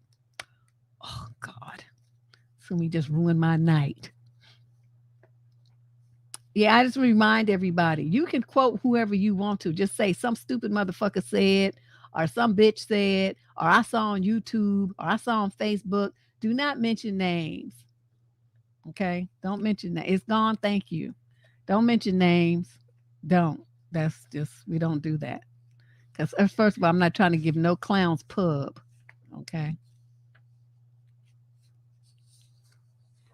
We don't want to talk about him, B. Williams. I don't care about him. I want him to die. That would be my best thing. All right. So that's the answer to her. You get rid of him. Question 16, female, 30 to 35 from the UK. Boyfriend and I live 3 miles apart. I have 2 children from a previous relationship who live with me. Boyfriend and I see each other 3 nights in a week, with him staying over for 2, and we see each other on the weekend. Sometimes with the kids, depending if they're at their dad's or not that weekend. He lives next door to his mom. His mom. He is the main carer for his mom, even though he has other siblings. Currently, he is working from home, so he pops into his mom's a lot, doing her breakfast in the morning, sorting out lunches and tea. He does cleaning and gardening and ferrying her to and from appointments. He goes round to her house every night for tea, which he cooks. My best friend laughs as she says that he has designated nights to see me, as he comes to mine on Monday, Wednesday, and Friday, and stops over on Wednesday and Friday. People always hint at us getting engaged, and he just sits there and says nothing back. In the first lockdown, when we couldn't see each other till bubbles were introduced, I don't know what that means. He said that we could move in October 2020. Obviously, that has not happened. We had to have his garage fixed in January and said that he wouldn't be able to move in then due to garden tools being in the kitchen and it not safe for children. I just feel there is him and his mom in one group and me and the kids in another, and he wants to keep them separate and that we will never move us in or he will never propose. He has never really had a serious relationship before. My friend and I think he enjoys the bachelor lifestyle. He is in his late 40s and I'm in my late 30s, 12 years between us. What should I do? Stop wasting your time. First of all, okay, think about this. You way younger than him. And he's got the burden of this mama that he takes care of. Do you know if you moved in with him that he would expect you to help do all of that? Plus, you got to still take care of your two kids. What's wrong with you for even wanting this? Okay, you should be still running as fast as you can in the opposite direction from this. Why are you trying to sign on to be some old lady's caretaker that's not even your mama? You tripping. I don't understand this at all. I mean, and you don't move your kids into some shit like that, some unstable shit with somebody else in somebody else's house. What's wrong with you, lady? You're not thinking clearly. Your kids have a house. Your kids need to stay in their house. If anything, he would move in with you, but I don't even see the point to that. So ideally what you should do, you in your late 30s, you should get you a man who's like closer to your age, and then y'all move, do what you need to do. This dude is too old and he's never had a serious relationship before. That means he's not equipped to have one. He's a rank amateur. And you up there trying to bring him along. Just cut this loose. This dude's a loser. My God. Are you torturing your kids with this shit? Question number 17. This is a female in the 18 to 21-year-old age group from Bend, Oregon. My sister and I were always close, despite her being 16 and me being 20 currently. We always laughed and joked together and had plenty to talk about. I don't think this is relevant to her rudeness towards me, but she said she was identifying as a male for half a year. Oh, my God. Oh, okay, wait, but how old was she then? She was 16. Okay, well, she's still at that age where they stupid. She said she is no longer identifying as a male. It's as if it was a phase. That's all it is. That's what most of this is going on. It's a fad. She was open about her identity the whole time with them. Them who? It's been half a year. She changed back to female pronouns, clothes, and actions. I didn't give my opinion when she had that change. I didn't say anything against her choice. But since about a year when me and my sister hang out, it goes good at first. And then about halfway through, she acts annoyed and rude to me as if I'm beneath her. She will stop talking or behave strangely. I asked her what was wrong to no avail. Other times she acts normal and chats up a storm. Two of my friends also acted perfectly nice and kind to me for the first few years. Then they started acting hot and cold during hangouts, would cancel plans when I was already there, etc. Sometimes even looking at me as if they thought I were a burden or a nuisance. I stopped reaching out and they never talked to me again. My assumption is that I was too clingy or available. Why is my sister acting like this too? I don't know. Why don't you ask her? Especially since this is not the first time that this has happened. There must be something there. But I'm going to say this. First of all, you, a 16-year-old kid that first you want to act like, she's trying on identities and all this kind of stuff. I mean, my personal opinion is that when people try to pretend to be something that they're not like that there's something wrong with them. Okay. That's like, what you doing? And so you didn't want to say anything. If that was my sister, I said, take that shit off. You losing your goddamn mind. Your ass is a girl and you need to act like one. I don't understand what is all this to you. Trying to somebody call you male pronouns and all this old bullshit. And it's like I said, so here is 6 months later and she switched back. So it's like, she's experimenting around and trying to be something that she's not. To me, that's somebody who's not really wrapped too tight. And I know a lot of people are like, you shouldn't be that. You shouldn't say things like that. People can feel what they want to feel. Yeah, they can. They can do whatever the fuck they want to. But that doesn't mean that I have to agree with it and approve of it. Okay, that's my right. I can say that you're stupid and crazy. You don't have to like that I say that you're stupid and crazy. That's your right. But your rights don't supersede mine. So if I look at you and you sitting up there with titties and shit, talking about I'm a man, and you sitting up there with a dick talking about I'm a woman, well, I can look at you and say that you're crazy and something the fuck is wrong with your brain. And then you, like I said, don't have to like it, but that's just how it's going to be. Are you gonna be in my face talking about I'm a woman? No, you're not, motherfucker. And then some little girl talking about I'm a boy. No, you're not, motherfucker. So there you go. That's just me. Okay. That's my opinion. Probably millions of people that's less scared to, more scared to say it than me would be, have to not want to share their opinion.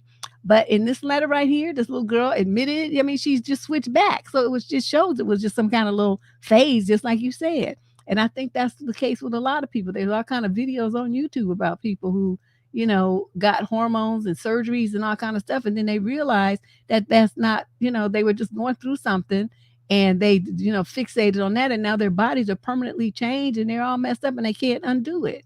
So, she did it the safest way where she didn't, there was no permanent damage done to her body. But that would have been a time to really talk to your little sister and figure out what's going on with her. So, there's something she's going through something to even think to do something like that, to deny who and what she is. So as far as, you having these problems with communication with her, I would suggest going to her and saying, you did this and you did that, it's showing that you're going through something. So now then sometimes, you act like this and you act annoyed and this and that and blah, blah, blah. And you're very rude.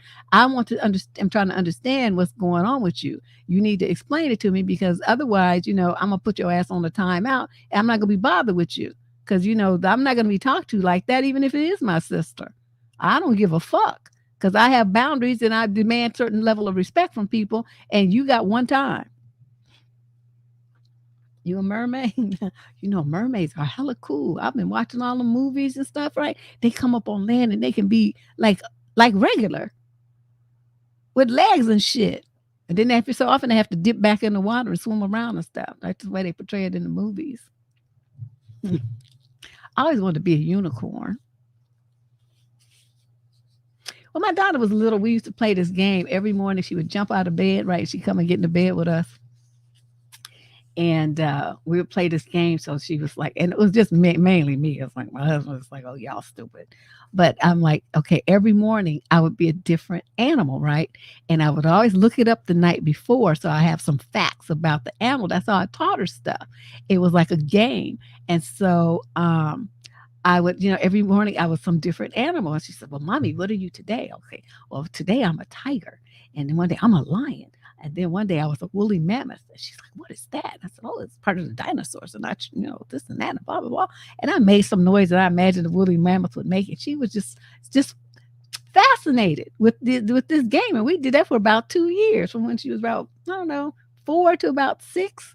That was a game we played every single morning. You don't know how hard that was to come up with a different animal every day. But, she learned a lot about animals, and that was how I taught her. It was fun, too. But, yeah, that's what I would recommend anyway, long story short. Female, question number 18. This is a male in the 35 to 40 age group from Atlanta. Oh, it's going to be something dusty. Would allowing my 15-year-old daughter to visit her mom, who would be in jail for 7 months for check fraud, be a bad idea? Even if they have a good relationship, since then she will not see the inside of a jail and prisoners. Dude, okay, can we use some commas and periods and stuff? Not to mention her mom in an orange jumpsuit. Damn, my daughter would really like to go. And my wife says bring her if she wants to, but I'm not sure that's a good idea. Actually, my daughter does not seem scared, but instead seems excited and enthusiastic about going to visit in a prison. This is strange to me. Do you find this normal? My daughter seems to find the idea of her mom having to wear a uniform and share in a room funny. I wonder why she would think it's funny. Any thoughts? My wife says bring her if she would like to, and my daughter says she would like to go, but I just don't know if this is a good idea. She hasn't gone yet, so we can still discuss it together. Any points you think I need to be sure to cover?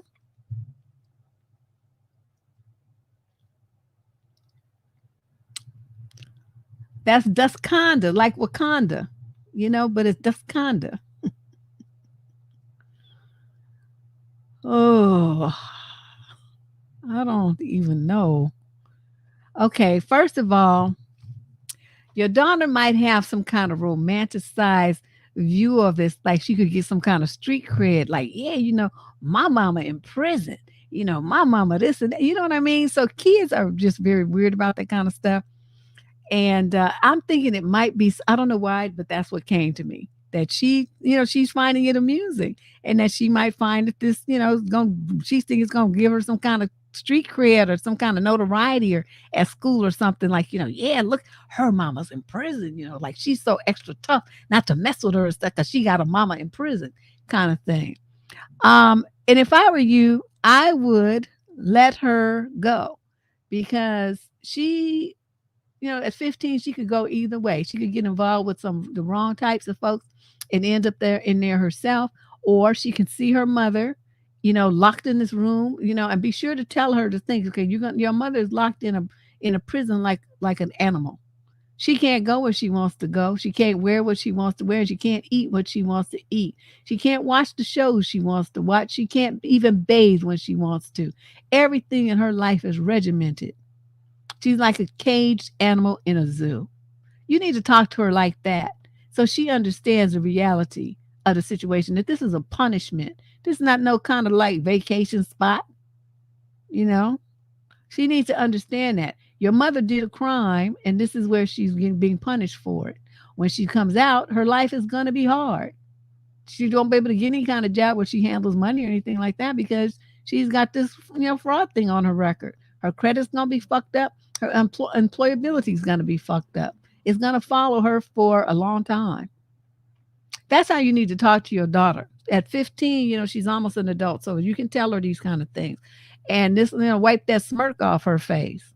She needs to understand the gravity of the situation. Yeah, you're right, Sue. This is a tough question. Yeah, the mom is in prison. Lee, the mom is in prison. The dad wrote the letter about the daughter. So those are what I think you need to, reiterate with your daughter. Then take her. Make sure you have contact with your wife first and to tell her to reinforce the thing that you're saying so that if the daughter says, oh, it looks okay, your wife can say, no, it's not okay. It's not okay at all. And say, tell her, reiterate those things so that's reinforced in her mind. This is not the place you want to be. This ain't fun. Because that's what I'm thinking. It's like, she just sees it like an adventure. Like it can't be that bad. Question 19, female, 18 to 21, Rochester, New York. Hi, Deb and Candace. My question is about college and family. My parents paid for my college tuition on the basis that I commute to a music university because my mom did that and they wanted me to follow after her. It was also required that I get a scholarship. I've been kicking myself since I was 18 for taking their offer. I didn't want to be in debt, but this isn't the career I want. I begged them to let me change it. I hated the university. I hated it since day one, but I didn't want to be spoiled, so I waited half a year to ask them if I could transfer. They said no. 6-hour classes and recitals, I didn't want any of it. I know others have it worse than me, but they wouldn't let me transfer. Many fights and tears went into that. I would tough it out to get to my bachelor's. My parents didn't attend my high school graduation. They said it wasn't important, so they're not people I can talk to about problems, especially since they are absent for the things that I think are important.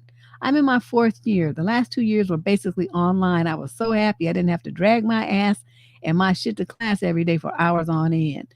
Now I have to go in person. It's my last year. I'm 21 now. My parents will scream at me or grab me and shake me if I don't stand attentive to whatever they are saying and calling me ignorant. Though my dad won't hit me because the last time I caused a scene and he backed off for a while. I never gave my parents grief. I just stand there and cower. Our fights were over me being ungrateful or ignorant or talking back to my siblings. Not many of my friends stayed for college at home. I've made some acquaintances in class, but I really try to reach out to people and it's not reciprocated. I learned to enjoy my own company and had to take a mandatory unpaid internship, so I rarely have time to do anything with friends anyway. But I feel so trapped and alone. But others have told me to suck it up or to just move. I know I could have stood my ground earlier, but I was too weak and what's done is done. What should I do after I graduate and how should I plan for it? Do I leave or is this something I can still work out with my parents? No. I mean, you're going to leave, but you're going to leave after you graduate. And let me tell you what you're going to do. This last year, change your attitude. You got to reframe this. You got a free education and you're going to have a free college degree. Do you know how many people would kill to have that? You're not looking at this right, young lady. No, you didn't want to do recitals. You didn't want to do music. And I don't know what kind of career there is available for people in music. Probably a lot of stuff. But you might want to look at that. Go to, where are you again? Rochester, New York. Okay, I don't know what they have, but there must be some kind of, like, even at the campus, some kind of like career counseling that you could do, and ask them what kind of jobs are available for someone with the background that you have. They might say, okay, music structure, this and that, but there might be something that you could do, like in the music industry. Like, they have like those artist representatives and stuff. That looks exciting to me. You go out to parties and stuff and you rep artists. You get them books and shows and you do all this stuff. And the fact that you have a music career, you have music training, your degree is in music, you know the lingo, you know what I mean? You have all kinds of things you can do with your degree. Stop limiting yourself and thinking, oh my God, I didn't want to do this. You got a college degree paid for. Okay, get creative about what you can do with it. And once you figure that out, like I said, get into the career counseling. See somebody. If you got to go to somebody in a private sector or something, I don't know. They have some kind of employment related kind of organization connected with the state of New York or something. I don't know what they got in New York. I'm just talking. Like here in California, they have the employment development department. And they do that kind of career counseling stuff for free. You can take aptitude tests and all kind of stuff. You just have to register, but it's absolutely free. And they teach you about resume writing and everything. And they practice interviews, all kind of stuff. So if they have something equivalent in New York, which I'm sure they do, I just don't know what it is. And they will tell you, what kind of things are your skills and knowledge are transferable to these other career paths. That's the information that you need. Once you do that and you get a job in this other field, then you're going to move out and throw up the deuces to your parents and be on about your life. Okay, but stop complaining, stop arguing, and just think about what you're going to do with this degree. Okay, reframe this thinking. Stop being so negative. This is an opportunity for you. You don't even realize what a leg up they have given you. Okay, just take it and run with it. Because if you want to get another degree in something else, you can go back and get a master's in something else. You can go and get some kind of tech certification. There's all kind of stuff you could do. But you at least will have that bachelor's under your belt, and the sky's the limit after that. Whatever you want to do. Yeah, that's what I'm saying, B. Williams. They are publicists. I mean, I see they got suggestions right here in the thing. They know, a lot of people know more about this industry than I do. But I'm just saying, I know, because I used to, when I worked at Net Noir for AOL, I used to work with some artist reps, the AR people. And it was constantly on the phone, and their job sounded like hella fun. They was always at parties and stuff, getting their artists bookings and all kind of stuff, talking to people. They would book them with us. We do like AOL chats and stuff. I think I had chats with, remember that group called Immature, Genuine, Sinbad. Who else did I book?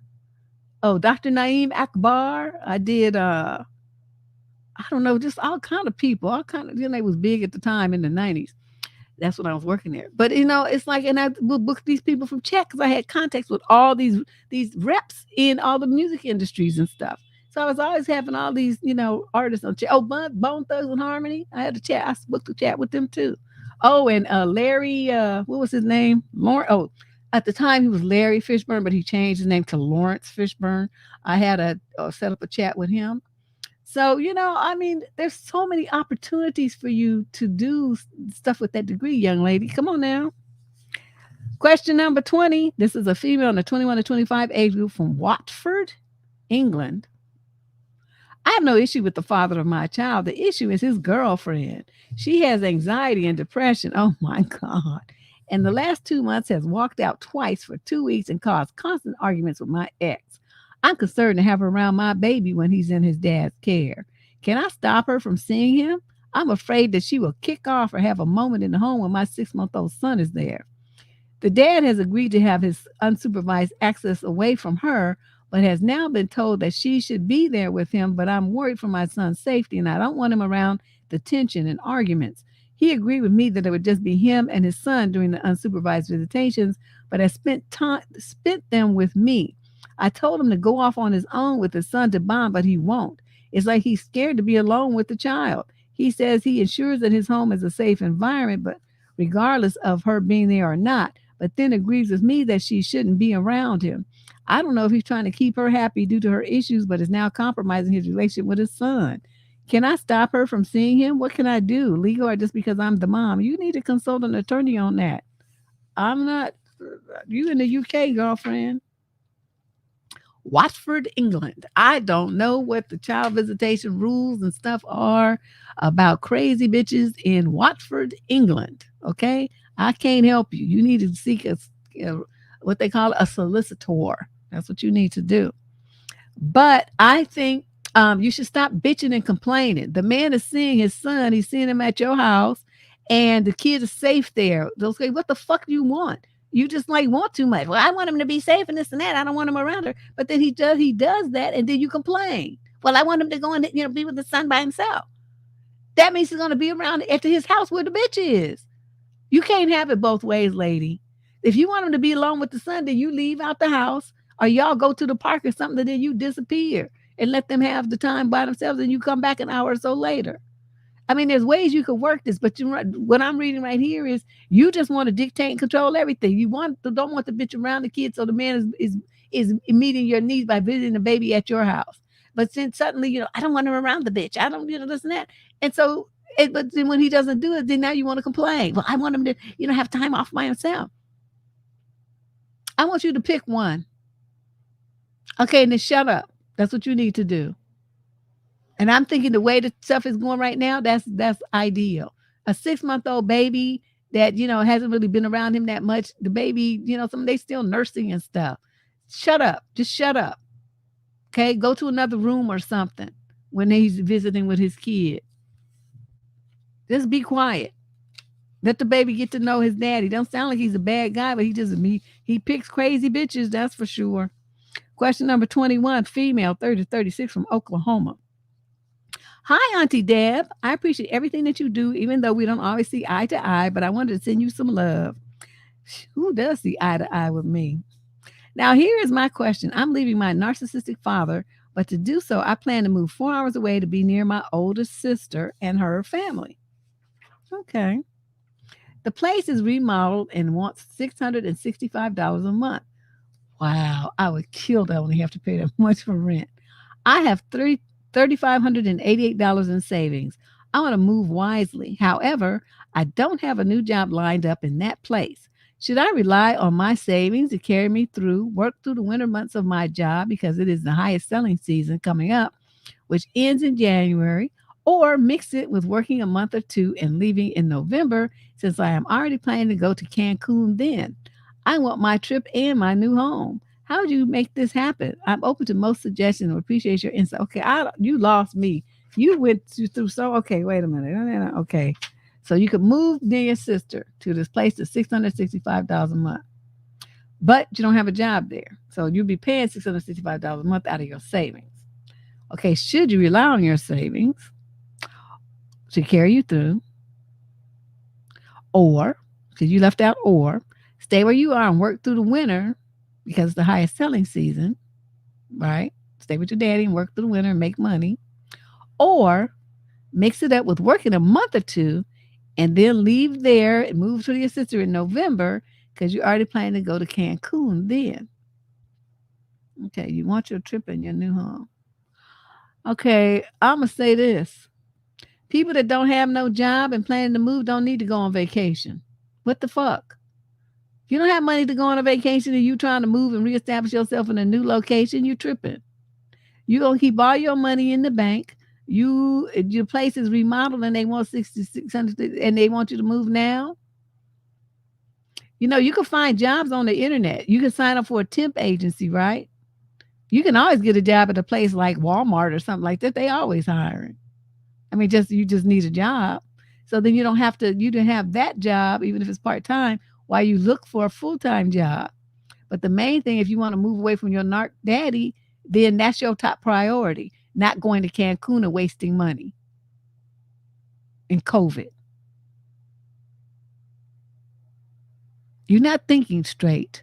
Keep your money in the bank. You're going to wait till all this shit dies down, and then you're going to go to Cancun or wherever you want to go. Next year sometime, not this year. Not with this Delta variant knocking people off right and left. That would be a foolish thing to do.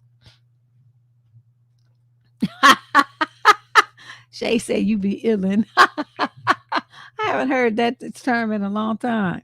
Yeah, you ain't going on no trip. You gonna keep your money in the bank. You gonna work like you said. Find out when the guy wants to move it, rent the place out. Because if he wants it now, then you need to move now, right? $665. That's cheap, man. You know how much rent is here? Like, okay, just say it's a 1 bedroom. The $3,500 that you have in savings, that's 1 month's rent. Maybe 1.5. Huh, Diana? $3,500? You don't even understand what kind of deal that is. You need to move your happy ass into that remodeled apartment as quickly as possible. That's what you need to do. That's what I'm saying, Onyx. There's a beta variant too. Now, girlfriend, you don't need to go nowhere on nobody's plane with that recycled air. Sit your ass down. Get your butt up to wherever this is near your sister and start your life separate away from your crazy daddy. Yeah. See, test, say, learn to bounce. I like that word. I haven't used that in a long time, though. Yeah, and Cali, it's what I'm just saying, though, Keith. That's what I'm saying. I wish I could find some place for $665 a month. Shit. People be paying that much out here for a damn car note, and you can't even live in that bitch. I'm just like, you drove across country to being on a plane. You know what? I'm with you. When I left Texas, I threw all my shit in the back of our car, and I drove too. Took me 2 days. Or was it 3? It was 3. Because I stopped. I went from Houston to Austin, went from Austin to Phoenix, stopped, and then from Phoenix to LA and spent the night with my brother and my nieces and stuff. And then I came on to San Francisco. So it was 3 days. I could have made it in 2 though, but I didn't want to. I just want to spend some time with my brother. Yeah, I'm just saying, honey. Cali be charging. So when I see stuff like this and people be like, "Oh, I'm paying $510," I be like, "Damn, I'm living in the wrong spot." I know. So that she's like, I have $3,500 in savings. Shit, you wouldn't have that for 10 minutes out here. They'd be like, "Look, where's the rest of it? Because you got to pay first and last and deposit. So you need like 5 times that much money." And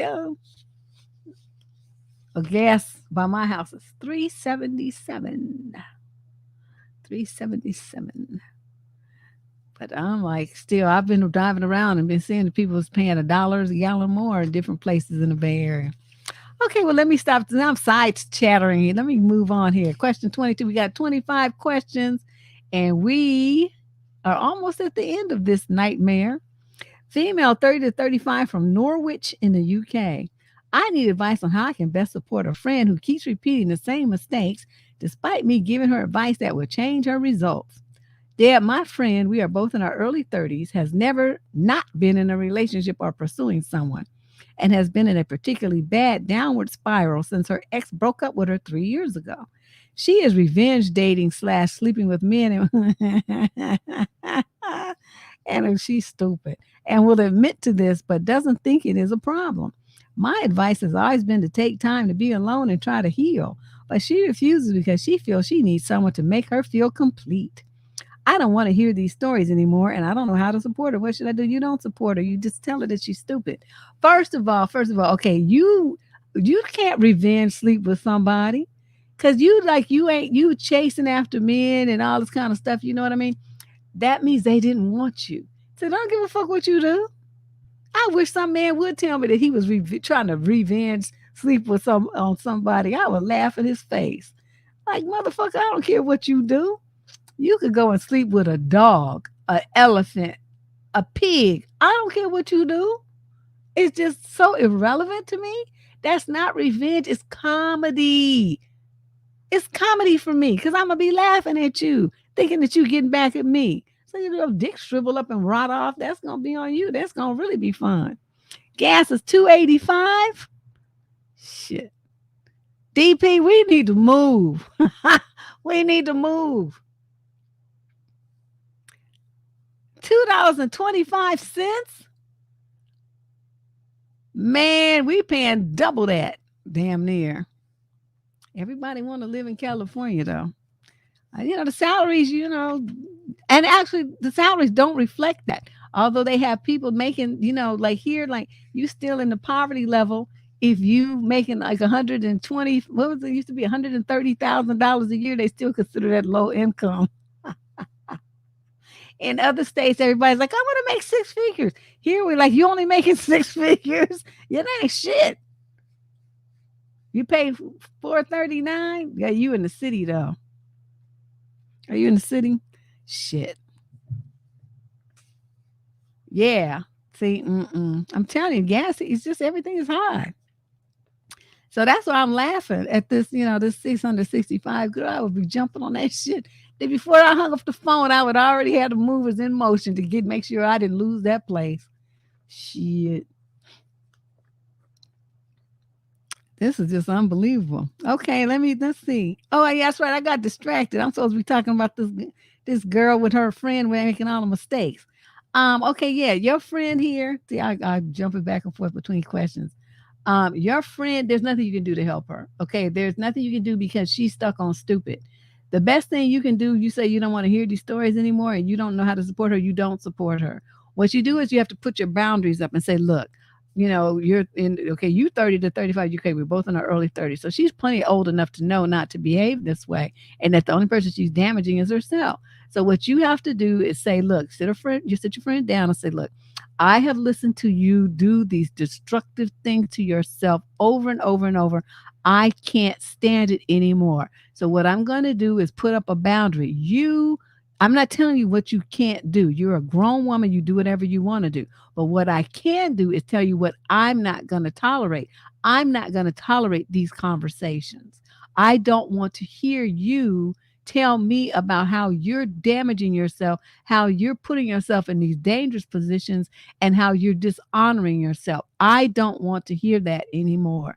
And you have every right to do that because it's your ears and your sensibilities that are being violated. So you put up that boundary. And if she starts, trying to tell you about her latest antics and stuff, you say, remember what I said about not wanting to discuss this matter with you? We can talk about anything else other than this. Do you have something else you want to talk about? If she says no, then you hang up the phone and you continue to do that every time that she brings this up. And so pretty soon she'll either stop doing it and talk about other stuff, or she'll stop talking to you altogether because that's the only thing she has to talk about. So either way, it's a win for you. Okay. Question 23. There were 23 of 25 questions today. This is a female in the 21 to 25 age group from Toronto, Canada. Dang, looks like so many Canadians today. So I am dating this guy for a little bit now. We met at this class we were taking. He's a sweet guy, seems somewhat inexperienced. I'm his third girlfriend, but he claims that he's a virgin. We haven't had eggplant yet, but we have discussed it, including what prophylactics to use. Tried on some occasions. We were alone at my place, but the timing wasn't right and it never really happened. We've pretty much done everything except actual eggplant. 2 days ago, we went to the amusement park. He had a pack of them in his pocket and seemed flustered when they fell out. I was a bit surprised. He said he had grabbed them on his way out of the house and mumbled, well, you never know. I was miffed that he thought we were going to get it on in a busy amusement park. We didn't even take a car there. What did he think was going to happen? I don't know why, but my brain jumped to cheating, although he's given no indication he'll ever cheat. But then why the condom? Were they actually intended to be used for me at our amusement park date, or had they been in his pocket for another reason? Maybe he was seeing someone else and forgot to take them out of his pocket before hanging out with me. I live with my grandma and he lives with his aunts, so it's not like we would have gone to each other's places after. Is this suspicious or am I overthinking?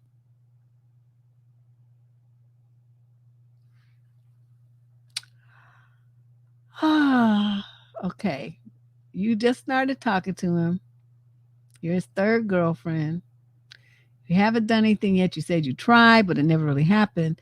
where were you trying then? If you had to have been somewhere where you was doing all this trying, but the timing wasn't right. Okay, we were alone at my place. So how did he know that you weren't going to be alone, have some alone time at your place after the amusement park? Did that never occur to you? That he thought maybe you guys might go to your spot again since you live with your grandma, you probably in bed at 7 o'clock, right? Just that never crossed your mind. It had to be cheating.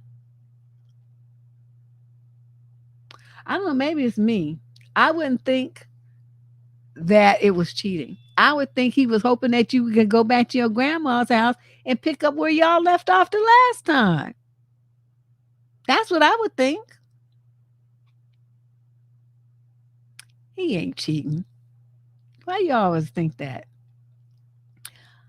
He's actually said you never know. He was hoping that y'all would, make some time to do something after the date was over. Back at Granny's house where you live, where she gonna be asleep. Or she out playing bingo or something. I don't know what do old people do. I should know because I'm gonna be one in a minute.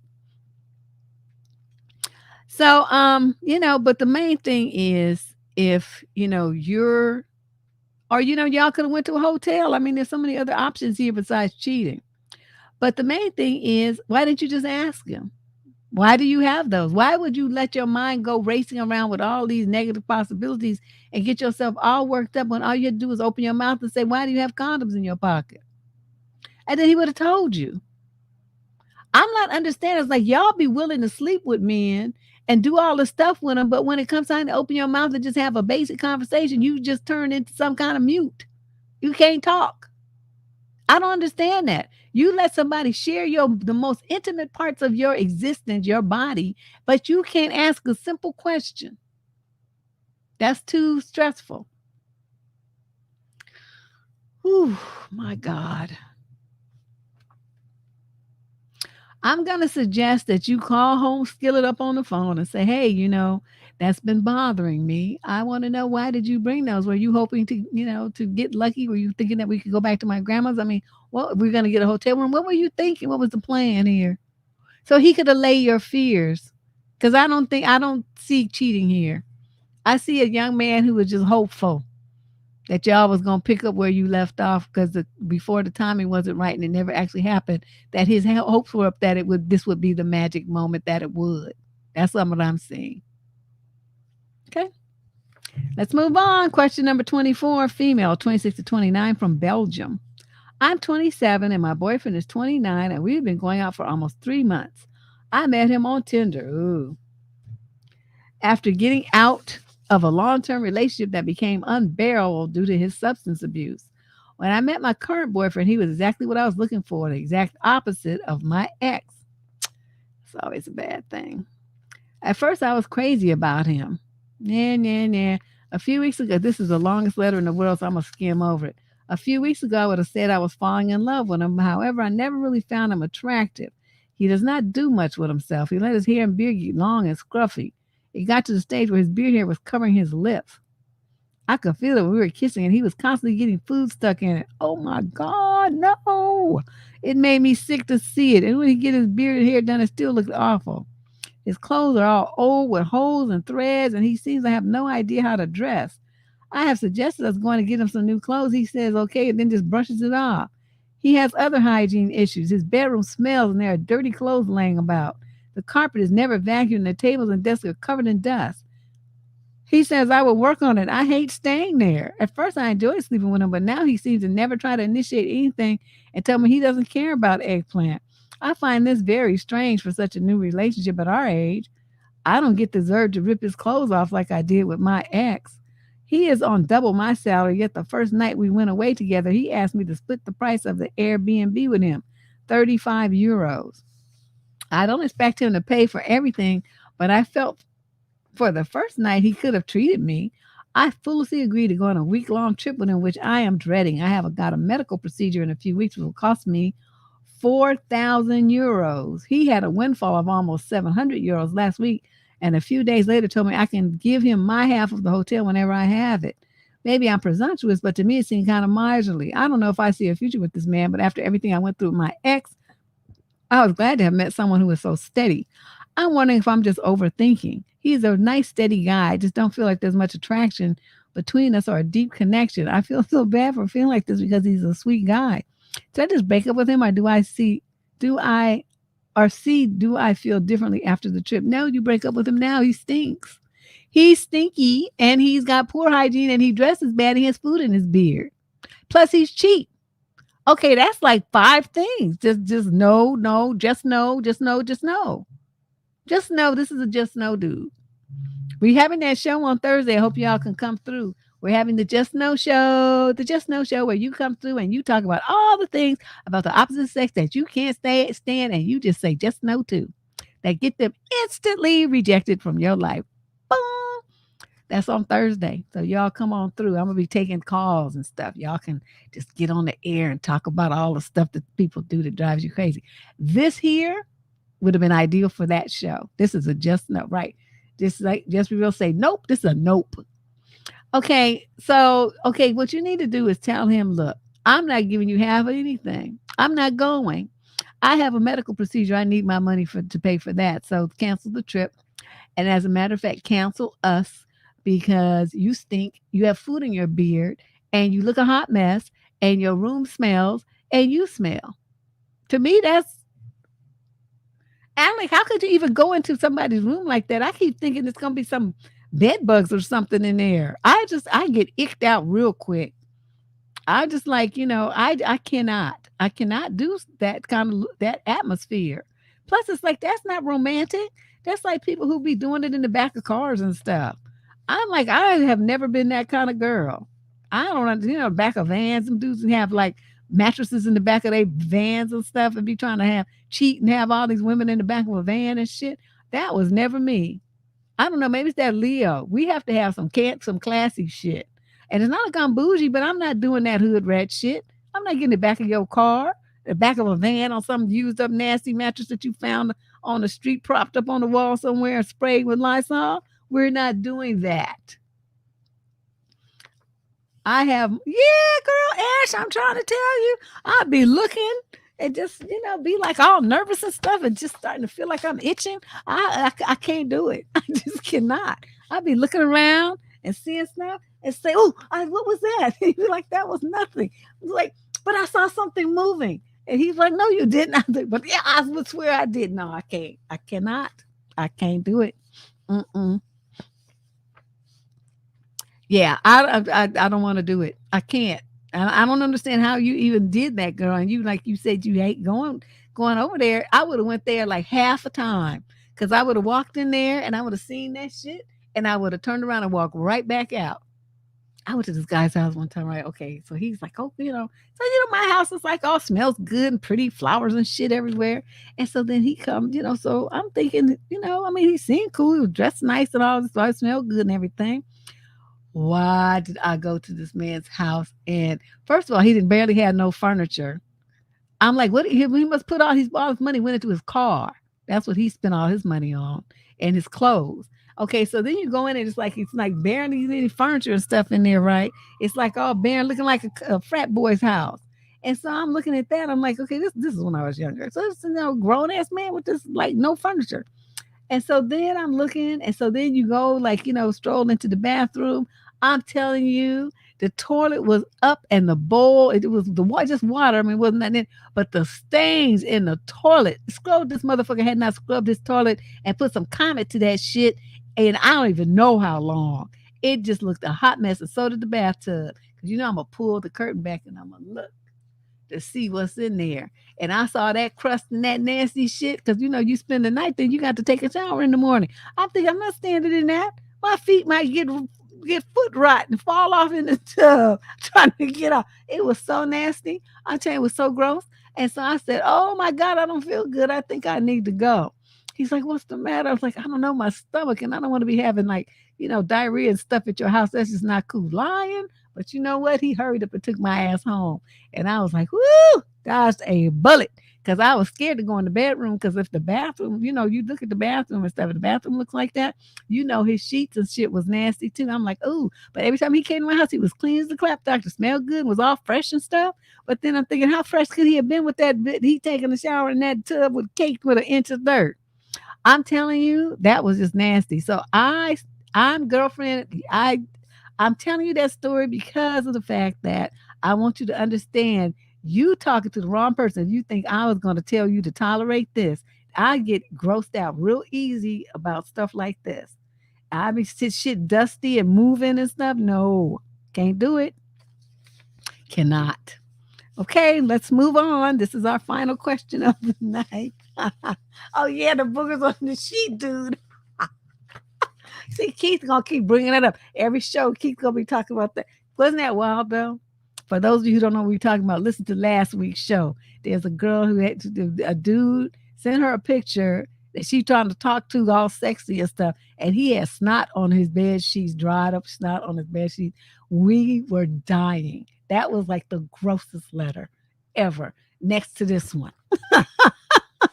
Question number 25. Female, 26 to 30 from Savannah, Georgia. I need a what would Deb do answer to a situation that happened recently. Oh, my favorite. I thought I was catching up with an old friend, but he just wanted to sleep with me. I feel gross now that I know the truth and need to know what I should do, if anything.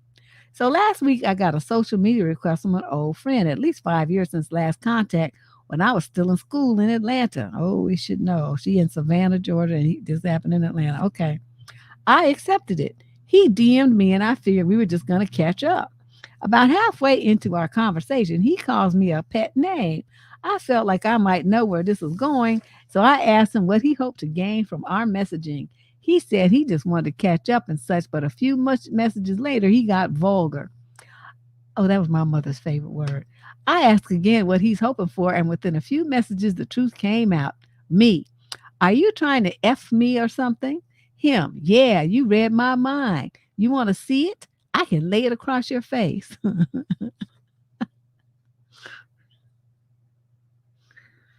Oh, in my old days when I did the Ask Me Miss Heartbeat column, remember Keith? Did we ever have letters like this? We never had drama like this. These people are crazy. What's wrong with these men? This is who does stuff like that. So she says, I was blindsided and confused, honestly. We didn't even talk in person and live a good distance away from each other, but I just felt dirty and used.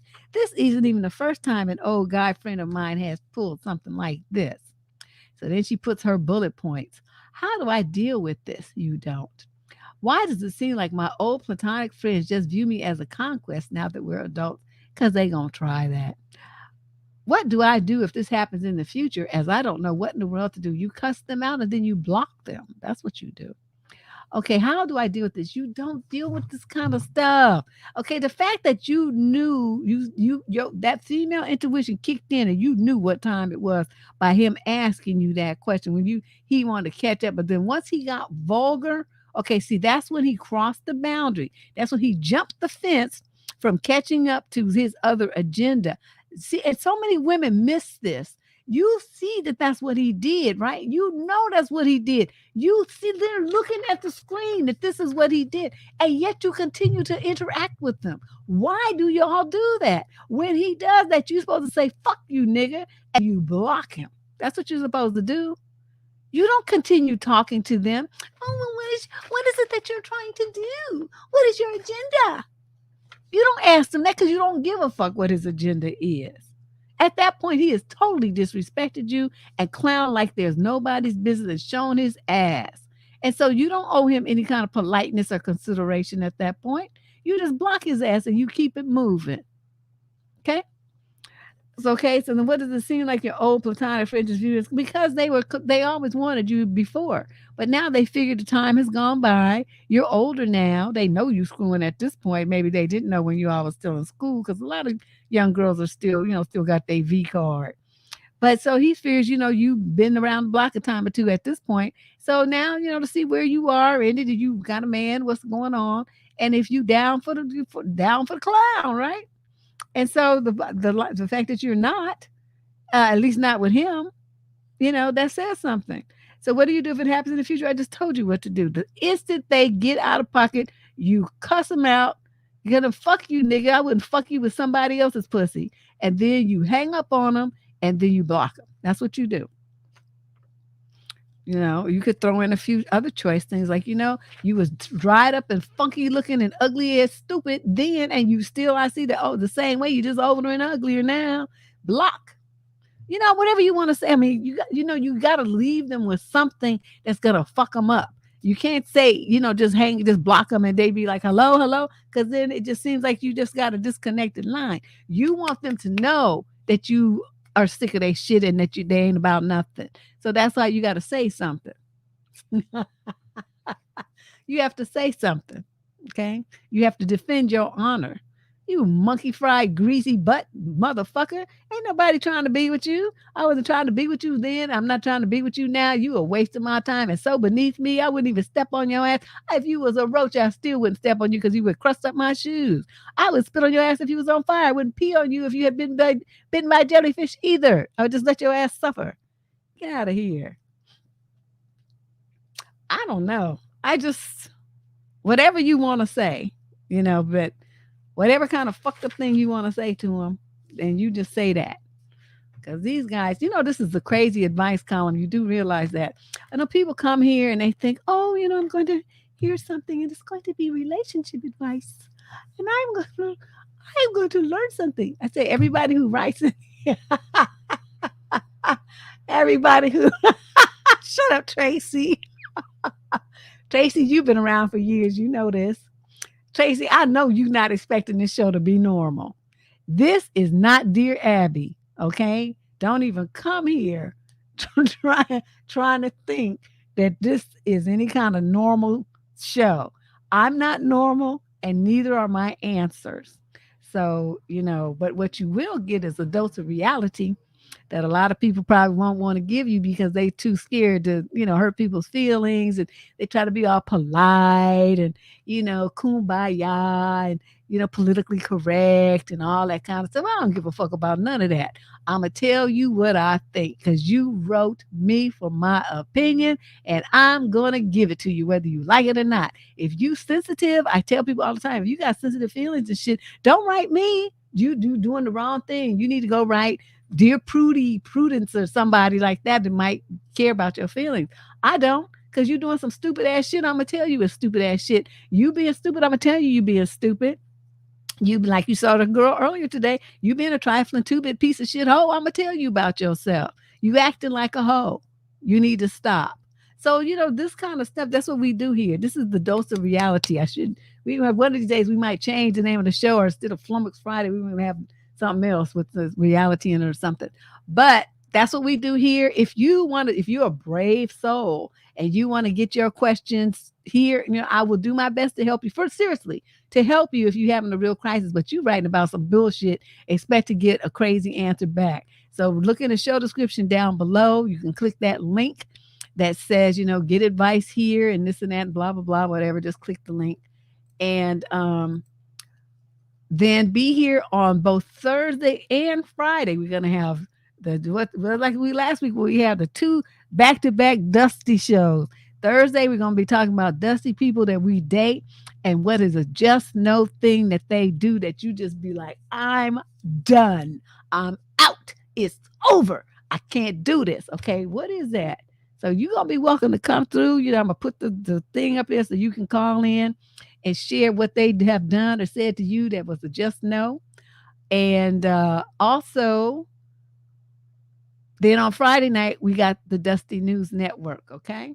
So I want you guys to leave you with this. I want you to know your worth. Know it. Accept it. Love yourselves. That's what's missing with a lot of the people from tonight. They do not love themselves at all. They do not value themselves. This is every week, unfortunately, but I really want you guys to to know your worth. If you need any help with that, there's 950 videos. Actually tonight is the 950th video on this channel. This show is the 900 video number 950. And there's so much to look at here, so many things to learn about bettering yourself, increasing your self-esteem and confidence, setting boundaries for yourself, really showing yourself the respect and stuff that you deserve. That's what we offer on this channel. I want to thank everybody for coming. Those of you who are my Patreon subscribers and who've made donations over the last couple of weeks, thank you very much. And my panelists that were here on Sunday, I appreciate you as well, and everybody who thumbed up that show. I appreciate everybody. Thumb up and like the video before you go, and subscribe to the channel. I'll see y'all on Thursday night. Bye-bye.